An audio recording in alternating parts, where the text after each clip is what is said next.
ಶ್ರೀ ಗುರು ಬಸವಲಿಂಗಾಯ ನಮಃ.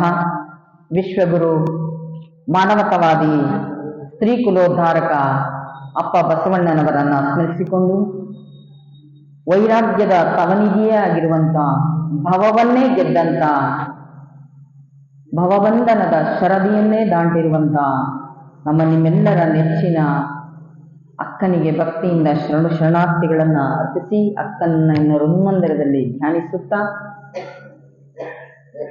ಎಲ್ಲ ವಿಶ್ವದ ದಾರ್ಶನಿಕರನ್ನ, ಸಂತ ಮಹಂತರನ್ನ, ಶಿವಯೋಗಿಗಳನ್ನ ಸ್ಮರಿಸಿಕೊಂಡು ಹಾಗೆ ನಮ್ಮ ಎಲ್ಲ ಲಿಂಗಾಯತ ಸಮಾಜದ ಎಲ್ಲ ಸದ್ಭಕ್ತ ತಂದೆ ತಾಯಿಗಳು, ಮಹಾದಾಸೋಹಿಗಳು, ಕಾಯಕ ಜೀವಿಗಳಿಗೆ ನಿಮ್ಮೆಲ್ಲರ ಅಂತರಾತ್ಮಕ್ಕೆ ಭಕ್ತಿಯಿಂದ ಶರಣಾರ್ಥಿ.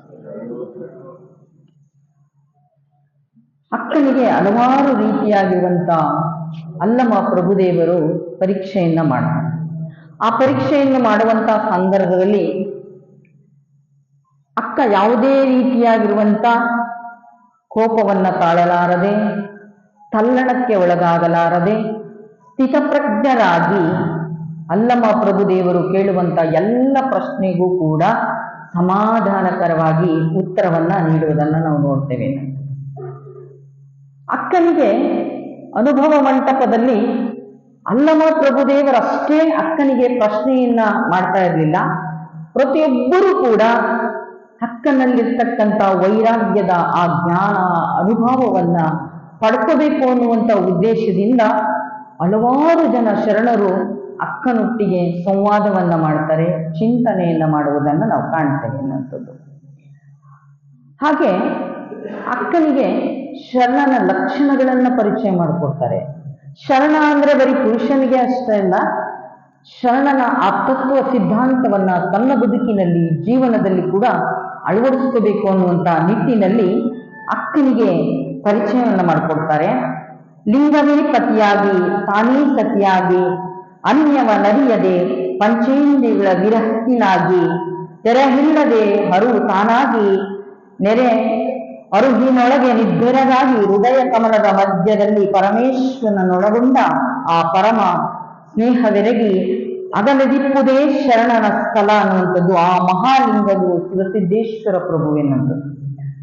ಎಲ್ಲ ಶರಣರು ಕೂಡ ಆ ಶರಣಪತಿ ಲಿಂಗಪತಿ ಭಾವವನ್ನ ತಮ್ಮ ಅನುಭವದಲ್ಲಿ ಇಡೀ ದೇಹದಲ್ಲಿರುವಂತಹ ಪಂಚೇಂದ್ರಿಯಗಳನ್ನ ತನ್ನ ನಿಗ್ರಹದಲ್ಲಿಟ್ಕೊಂಡು ಸ್ವಪ್ನ, ಜಾಗ್ರ, ಸುಷುಪ್ತಿಯಲ್ಲೂ ಕೂಡ ಅಕ್ಕ ತನ್ನ ಎಚ್ಚರಿಕೆಯಿಂದ ಪರಾಪರ ಪರವಸ್ತುವನ್ನೇ ಗುರಿಯಾಗಿಟ್ಟುಕೊಂಡು ಆ ಲಿಂಗಾಂಗ ಸಾಮರಸ್ಯವನ್ನ ಹೊಂದಿರತಕ್ಕಂಥದ್ದನ್ನು ಹೇಳ್ತಾರೆ.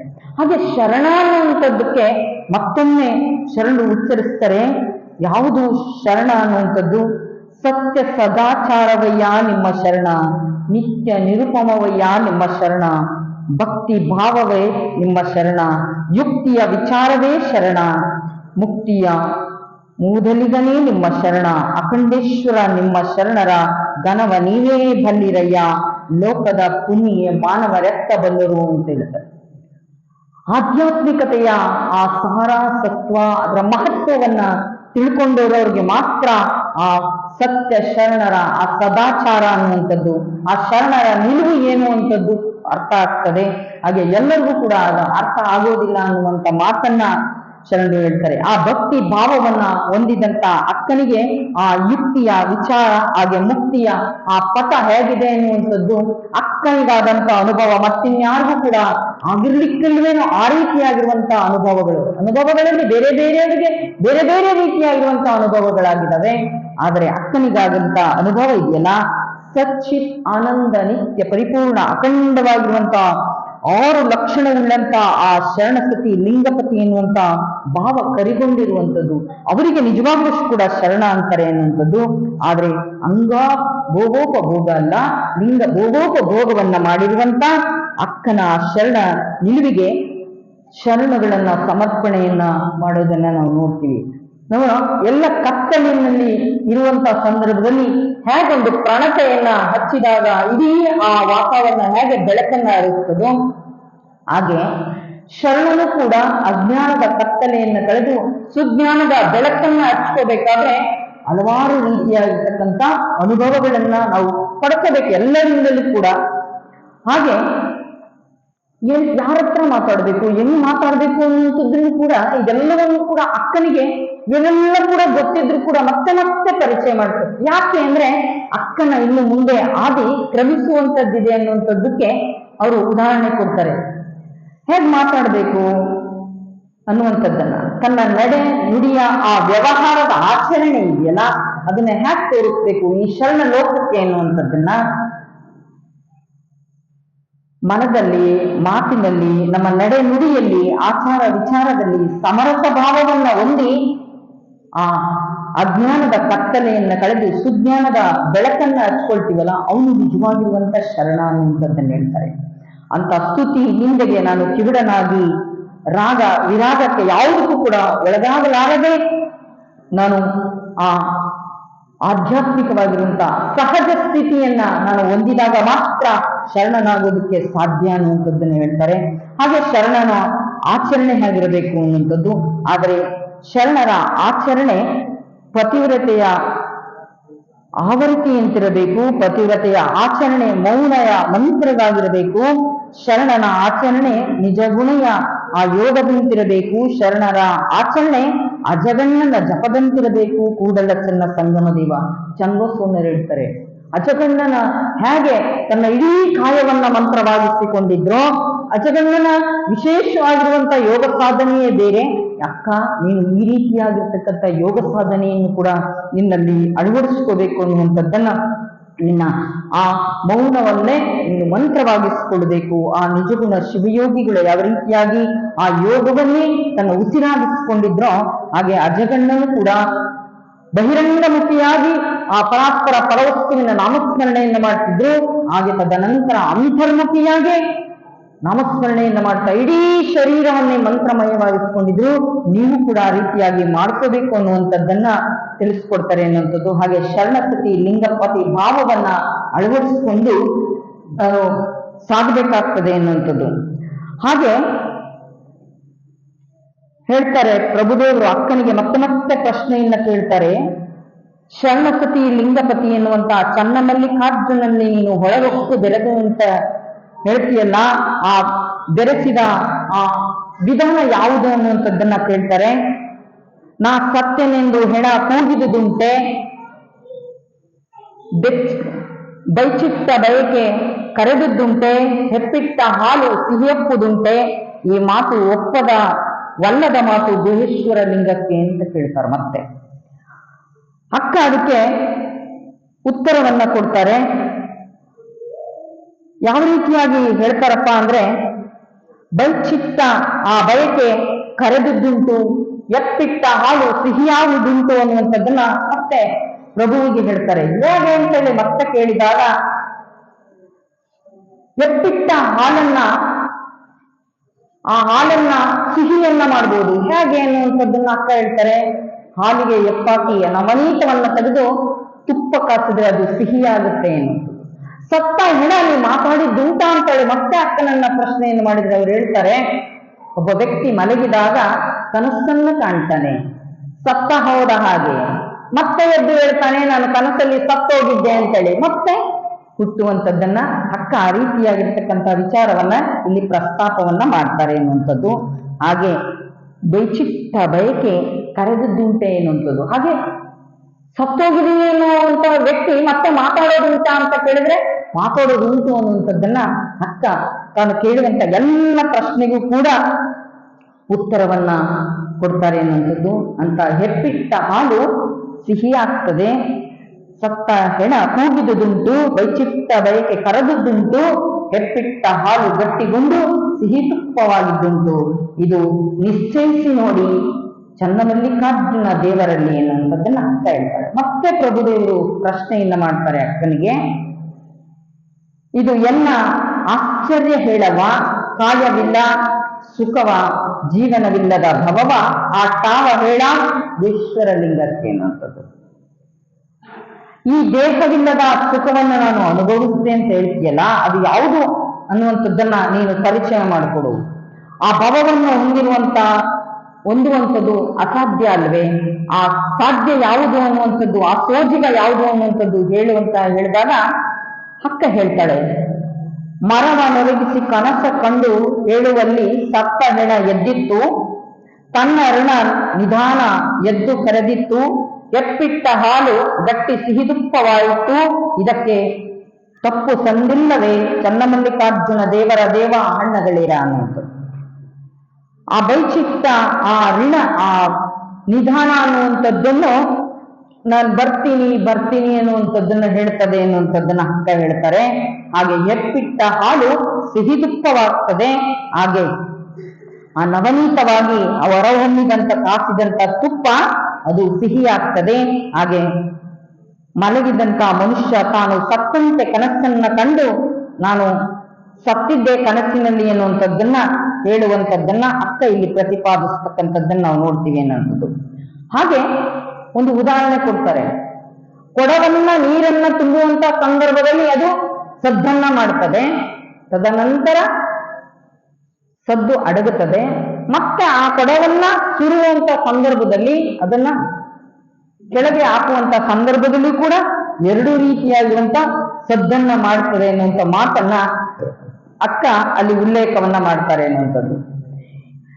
ಹಾಗೆ ಮತ್ತೆ ಮತ್ತೆ ಶರಣರು ಹೇಳ್ತಾರೆ, ಶರಣರ ದೃಷ್ಟಿ ಹೇಗಿರಬೇಕು ಅನ್ನುವಂಥದ್ದು. ಹಾಗೆ ಆ ದೃಷ್ಟಿಯಲ್ಲಿ ಮೌನ ಅಡಗ ಇರಬೇಕು. ಆ ಮೌನ ಹೇಗೆ ಮಾತಾಡಬೇಕು ಅನ್ನುವಂಥದ್ದನ್ನ ಹೇಳ್ತಾರೆ.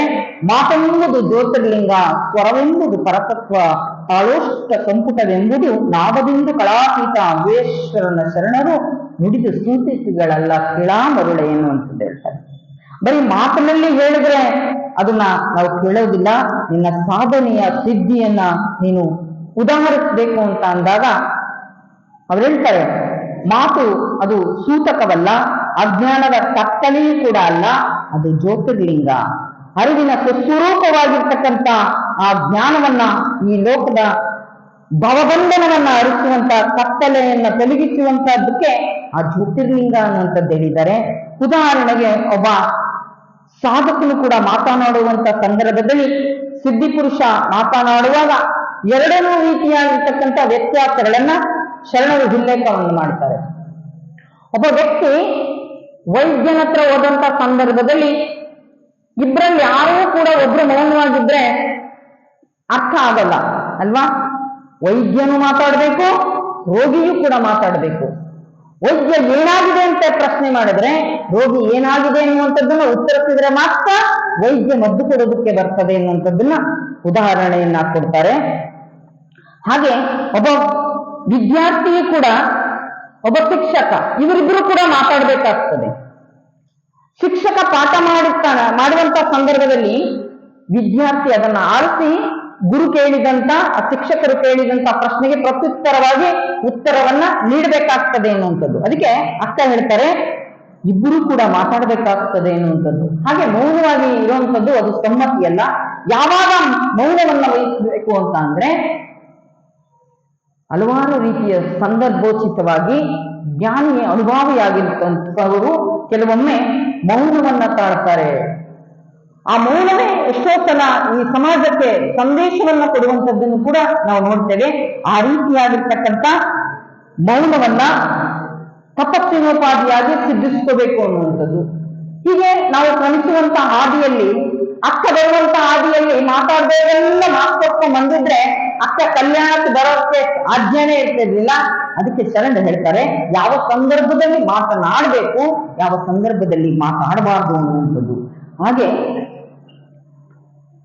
ಇದು ಲೇಸಾಯಿತು ತುಂಬಿದ ಲೆಕ್ಕಕ್ಕೆ ಮತ್ತೊಂದೆಂದು ಕಣಗಳಿಸುವಂತೆ, ತೃಣವಿನ್ನ ಮರೆಯ ಚೋರನಂತೆ ಎಲ್ಲಿ ಬಂದೆ ಗುಹೇಶ್ವರನೆಂಬ ಭಾವ ಒಂದಾಗಿತ್ತು ಅನ್ನುವಂಥದ್ದು.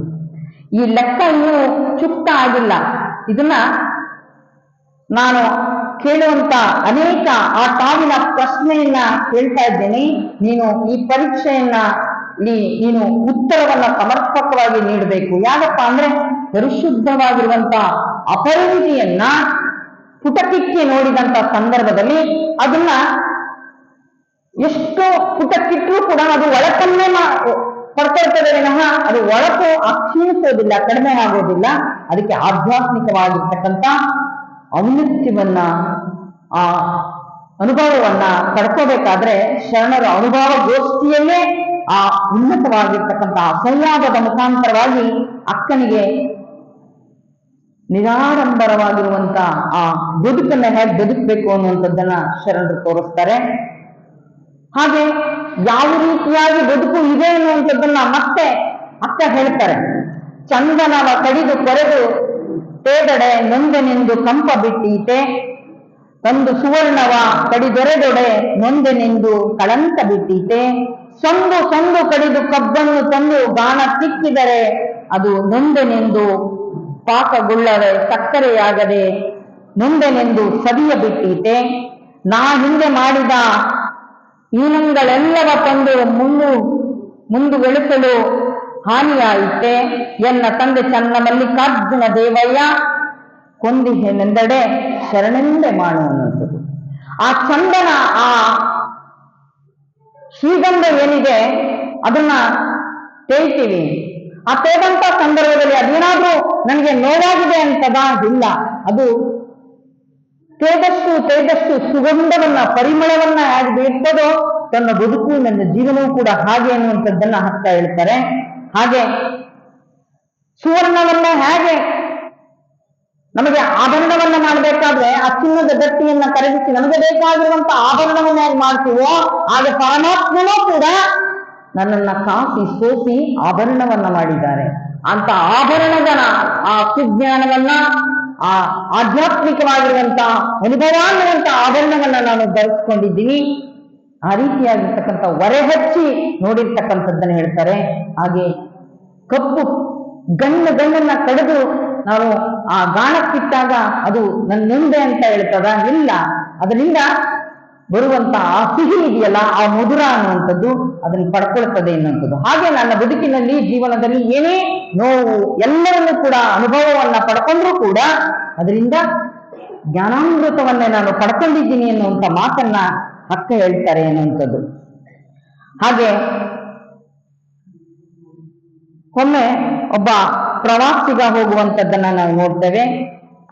ಹೋಗುವಂತ ಸಂದರ್ಭದಲ್ಲಿ ಆತ ಒಂದು ನದಿಯ ತಟದಲ್ಲಿ ಒಂದು ಚೇಳು ಹರಿದೋಗ್ತಾ ಇರ್ತದೆ. ಆ ಚೇಳು ಹರಿದೋಗುವಂತ ಸಂದರ್ಭದಲ್ಲಿ ಆತ ಅದನ್ನ ಪ್ರಾಣವನ್ನು ಉಳಿಸಬೇಕು ಅಂತ ಹೇಳಿ ಆ ವ್ಯಕ್ತಿ ನೀರಿನಿಂದ ತೆಗೆದು ದಡಕ್ಕೆ ಬಿಡ್ತಾರೆ. ಅದ್ರ ಗುಣ ಏನಪ್ಪಾ ಅಂದ್ರೆ ಕಚ್ಚೋದು. ಮತ್ತೆ ತೆಗೆದು ಬಿಟ್ಟು ಅವರು ದಡಕ್ಕೆ ಬಿಡುವಂತ ಸಂದರ್ಭದಲ್ಲಿ ಅಲ್ಲಿ ಒಬ್ಬ ರೈತ ಬರ್ತಾನೆ, ಬಂದು ಹೇಳ್ತಾನೆ, ನಿಮ್ಗೆ ಬುದ್ಧಿ ಇದೆಯೋ ಇಲ್ಲೋ, ಅದ್ರ ಗುಣನೇ ಕಚ್ಚೋದು. ಕಚ್ಚಿದ್ರು ಕೂಡ ಮತ್ತೆ ತೆಗೆದು ಅದು ಸಾಯ್ಬಾರ್ದು ಅಂತೇಳಿ ತೆಗೆದು ನೀವು ದಡಕ್ಕಾಗ್ತಾ ಇದ್ದೀರಲ್ಲ, ನಿಮಗೆ ಬುದ್ಧಿ ಇದೆಯಾ ಅಂತ ಕೇಳಿದಾಗ, ನಾನು ಉಪಕಾರದ ಸ್ಮರಣೆಯನ್ನ ಮಾಡಬೇಕು, ನನಗೆ ಕೃತಜ್ಞತೆ ಭಾವ ಇರಬೇಕು, ಅದ್ರ ಗುಣ ಕಚ್ಚೋದಾದ್ರೆ ನನ್ನ ಗುಣ ರಕ್ಷಿಸೋದು ಅನ್ನುವಂತ ಮಾತನ್ನ ಹೇಳ್ತಾರೆ ಅನ್ನುವಂಥದ್ದು. ಹಾಗೆ ಅಕ್ಕನಿಗೂ ಕೂಡ ಆ ರೀತಿಯಾಗಿರ್ತಕ್ಕಂಥ ರಕ್ಷಣೆಯನ್ನು ಮಾಡುವಂತ ಕರ್ತವ್ಯ ಇರಬೇಕೇ ವಿನಃ ಅದರಿಂದ ನೋವಾಗ್ತದೆ, ತೊಂದರೆ ಆಗ್ತದೆ ಅನ್ನುವಂಥದ್ದನ್ನ ನಾವು ವ್ಯಕ್ತಪಡಿಸಬಾರ್ದು ಅನ್ನುವಂಥದ್ದನ್ನ ಹಲವಾರು ರೀತಿಯಾಗಿರುವಂತದ್ದನ್ನ ಹೇಳ್ತಾರೆ ಅನ್ನುವಂಥದ್ದು. ನಾನು ಹಿಂದೆ ಮಾಡಿದಂತ ತಪ್ಪು ಒಪ್ಪು ಏನೇ ಇದ್ರೂ ಕೂಡ ಅದು ನನ್ನ ಸತ್ಸಂಗದ ಮುಖಾಂತರವಾಗಿ, ಸದ್ಗುಣಗಳ ಮುಖಾಂತರವಾಗಿ ನಾನು ಅದೆಲ್ಲವನ್ನೂ ಕೂಡ ನಾನು ಕಳ್ಕೋಬೇಕು ಅನ್ನುವಂತ ಮಾತನ್ನ ಹೇಳ್ತಾರೆ.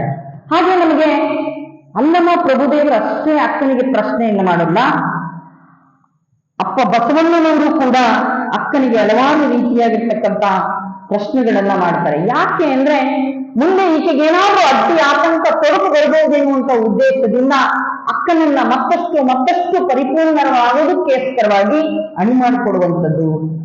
ಅಂಗ ಸಂಘದಲ್ಲಿ ಲಿಂಗಸಂಗಿಯಾದೆ, ಲಿಂಗ ಸಂಘದಲ್ಲಿ ಅಂಗಸಂಗಿಯಾದೆ, ನೀವು ಒಬ್ಬೆಯ ಸಂಘವ ನರಿದ ಪರಿಣಾಮವೇನು, ನುಡಿಯ ಗಣಡದಲ್ಲಿ ಮರೆತು ತೆರಹಿಲ್ಲದೆರೆಯೇನು, ಎನ್ನ ದೇವ ಚನ್ನ ಮಲ್ಲಿಕಾರ್ಜುನ ಬೆರೆಸಿದ ಬಳಿಕ ಎನ್ನ ನಾನು ಏನೋ ಏನು ಅಂತ ಹೇಳ್ತಾರೆ. ಆ ಚನ್ನ ಮಲ್ಲಿಕಾರ್ಜುನನ ಅಂಗದ ಸಂಘ ಲಿಂಗ ಬೆರೆದಿದೆ, ಆ ಲಿಂಗದ ಸಂಘವನ್ನ ನನ್ನ ಅಂಗದೊಳಗೆ ಬೆರೆದಿದೆ. ಈ ಎರಡೂ ಇದವಲ್ಲ, ಇವೆರಡೂ ಕೂಡ ಪರಿಣಾಮಿಸಿ ನನ್ನ ನುಡಿಯಲ್ಲಿ ತೆರಹೇ ಇಲ್ಲ, ಜಾಗವೇ ಇಲ್ಲ ಅನ್ನುವಂಥದ್ದನ್ನ ಹತ್ತ ಹೇಳ್ತಾರೆ. ಹೇಗೆ ಅಂದ್ರೆ ಚನ್ನ ಮಲ್ಲಿಕಾರ್ಜುನನೇ ನನ್ನಲ್ಲಿ ಬೆರೆತಿರುವಾಗ ಹೇಗೆ ಬೇರ್ಪಡಿಸುವಂಥದ್ದು, ಅದು ಬೇರೆ ಇದು ಬೇರೆ ಅಂತ ಹೆಂಗೆ ಹೇಳೋದು ಅನ್ನುವಂಥ ಮಾತನ್ನ ಹತ್ತ ಹೇಳ್ತಾರೆ. ಹಾಗೆ ಅಜ್ಞಾನ ಅನ್ನುವಂತ ಆ ನಾನೆಂಬುವಂತ ಮಾಯೆಯನ್ನ ಸರಿದು ಸುಜ್ಞಾನ ಅನ್ನುವಂಥದ್ದನ್ನ ತನ್ನಲ್ಲಿ ಬೆಳಗಿಸಿಕೊಂಡು ಮಹಾನುಭವಿಯಾಗಿರುವಂತ ಆ ಜ್ಞಾನೋದಯವನ್ನ ನಾನು ಪಡ್ಕೊಂಡೆ ಅನ್ನುವಂಥದ್ದು. ಹಾಗೆ ಅಕ್ಕ ಹಲವಾರು ರೀತಿಯಾಗಿರ್ತಕ್ಕಂಥ ನಾನು ಕಾಮನ ಗೆದ್ದೆನಯ್ಯ ಬಸವಣ್ಣ ನಿಮ್ಮ ದಯದಿಂದ, ಸೋಮದರನ ಹಿಡಿದತ್ತೆನಯ್ಯ ಬಸವಣ್ಣ ನಿಮ್ಮ ದಯದಿಂದ, ನಾಮದಲ್ಲಿ ಹೆಂಗೂಸೆಂಬ ರೂಪವಲ್ಲದೆ ಭಾವಿಸಲು ನಾನು ಗಂಡು ರೂಪು ನೋಡ ಬಸವಣ್ಣ ನಿಮ್ಮ ದಯದಿಂದ, ಅತಿ ಕಾಮಿ ಚನ್ನಮಲ್ಲಿಕಾರ್ಜುನನ ತೊಡರಿಕಿ ಕೂಡಿ ಎರಡೂ ಹರಿಯದೆ ಮರೆದೆನಯ್ಯ ಬಸವಣ್ಣ ನಿಮ್ಮ ದಯದಿಂದ ಅನ್ನುವಂಥದ್ದು.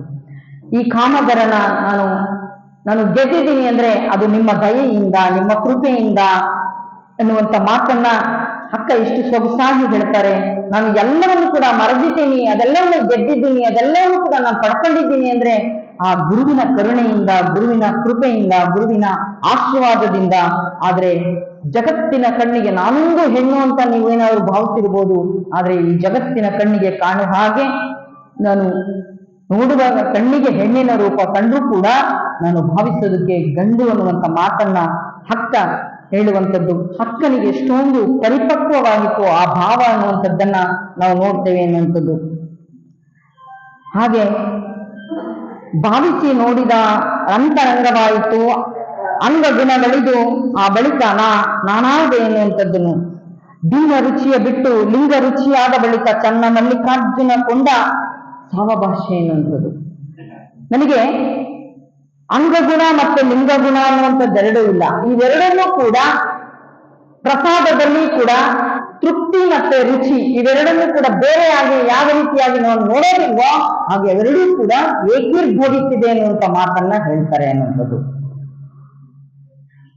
ಹಾಗೆ ಅಕ್ಕ ಹೇಳ್ತಾರೆ, ಅಂಗದೊಳಗೆ ಅಂಗವಾಗಿ ಅಂಗ ಲಿಂಗೈಕ್ಯವ ಮಾಡಿದೆ, ಮನದೊಳಗೆ ಮನವ ಲಿಂಗೈಕ್ಯವ ಮಾಡಿದೆ, ಭಾವದೊಳಗೆ ಭಾವವಾಗಿ ಭಾವ ಲಿಂಗೈಕ್ಯವ ಮಾಡಿದೆ, ಕ್ರಿಯೆಗಳೆಲ್ಲವ ನಿಲ್ಲಿಸಿ ನಿಷ್ಕ್ರಿಯನಾಗಿ ನಿಷ್ಪತ್ತಿ ಲಿಂಗೈಕ್ಯವಾದೆ, ನಾನೆಂಬುದು ನಿಲ್ಲಿಸಿ ನೀನೆಂಬುದ ಪೀಡಿಸಿ ಉಭಯ ಲಿಂಗೈಕ್ಯವ ಮಾಡಿದೆ, ಚನ್ನ ಮಲ್ಲಿಕಾರ್ಜುನನೊಳಗೆ ನಾನೆಳಿದೆನಯ್ಯ ಲಿಂಗವೆಂಬ ಘನವ ಎನ್ನಲ್ಲಿ ಅಳಿಯಿತ್ತು ಕಾಣ ಸಂಗನ ಬಸವಣ್ಣ.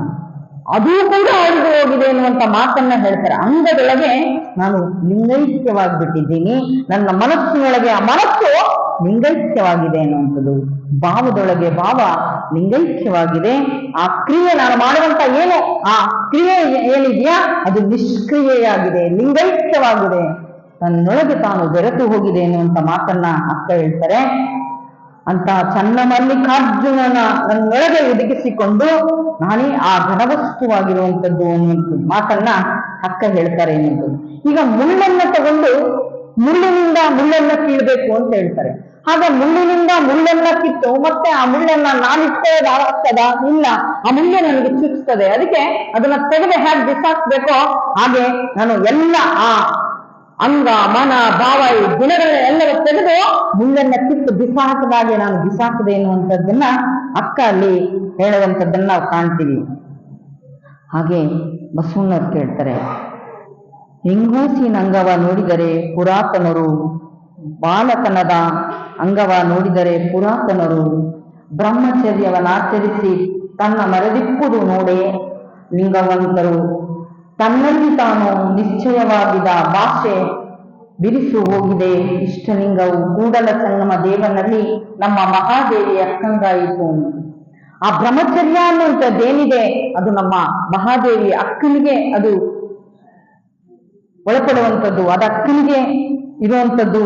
ಆ ಬಾಲತನದ ಆ ಎಲ್ಲವನ್ನು ಕೂಡ ಬಾಲ್ಯದಲ್ಲಿ ಹಿಡಿದು ಈ ಕಲ್ಯಾಣಕ್ಕೆ ಬರುವವರೆಗೂ ಕೂಡ ನೋಡಿದ್ರೆ ಆಕೆ ಅದೆಲ್ಲವನ್ನೂ ಕೂಡ ಕಾಯ್ಕೊ ಮಂದಿರೋದಿದೆಯಲ್ಲ ಅದು ನಿಜದ ನಿಲುವು, ನಿಜದ ಸತ್ಯ ಅನ್ನುವಂಥದ್ದನ್ನ ಅದಕ್ಕೆ ಹೇಳ್ತಾರೆ. ಆತ್ಮ ಸಾಕ್ಷಾತ್ಕಾರವನ್ನ ದರ್ಶನವನ್ನ ಮಾಡಿಕೊಂಡು ಅಂತ ಸತ್ಯದ ಸಾಮ್ರಾಜ್ಯದೊಳಗೆ ಅಕ್ಕ ಪ್ರವೇಶವನ್ನ ಮಾಡ್ತಾರೆ ಎನ್ನುವಂಥದ್ದನ್ನ ಆ ಮನೋಧರ್ಮವನ್ನ ಪಡ್ಕೊಂಡಿರುವಂತ ಅಕ್ಕನಿಗೆ ನಮ್ಮ ನಿಶ್ಚಿಂತವಾಗಿ ಅಕ್ಕ ಹೇಳುವಂಥದ್ದನ್ನ ನಾವು ನೋಡ್ತೇವೆ.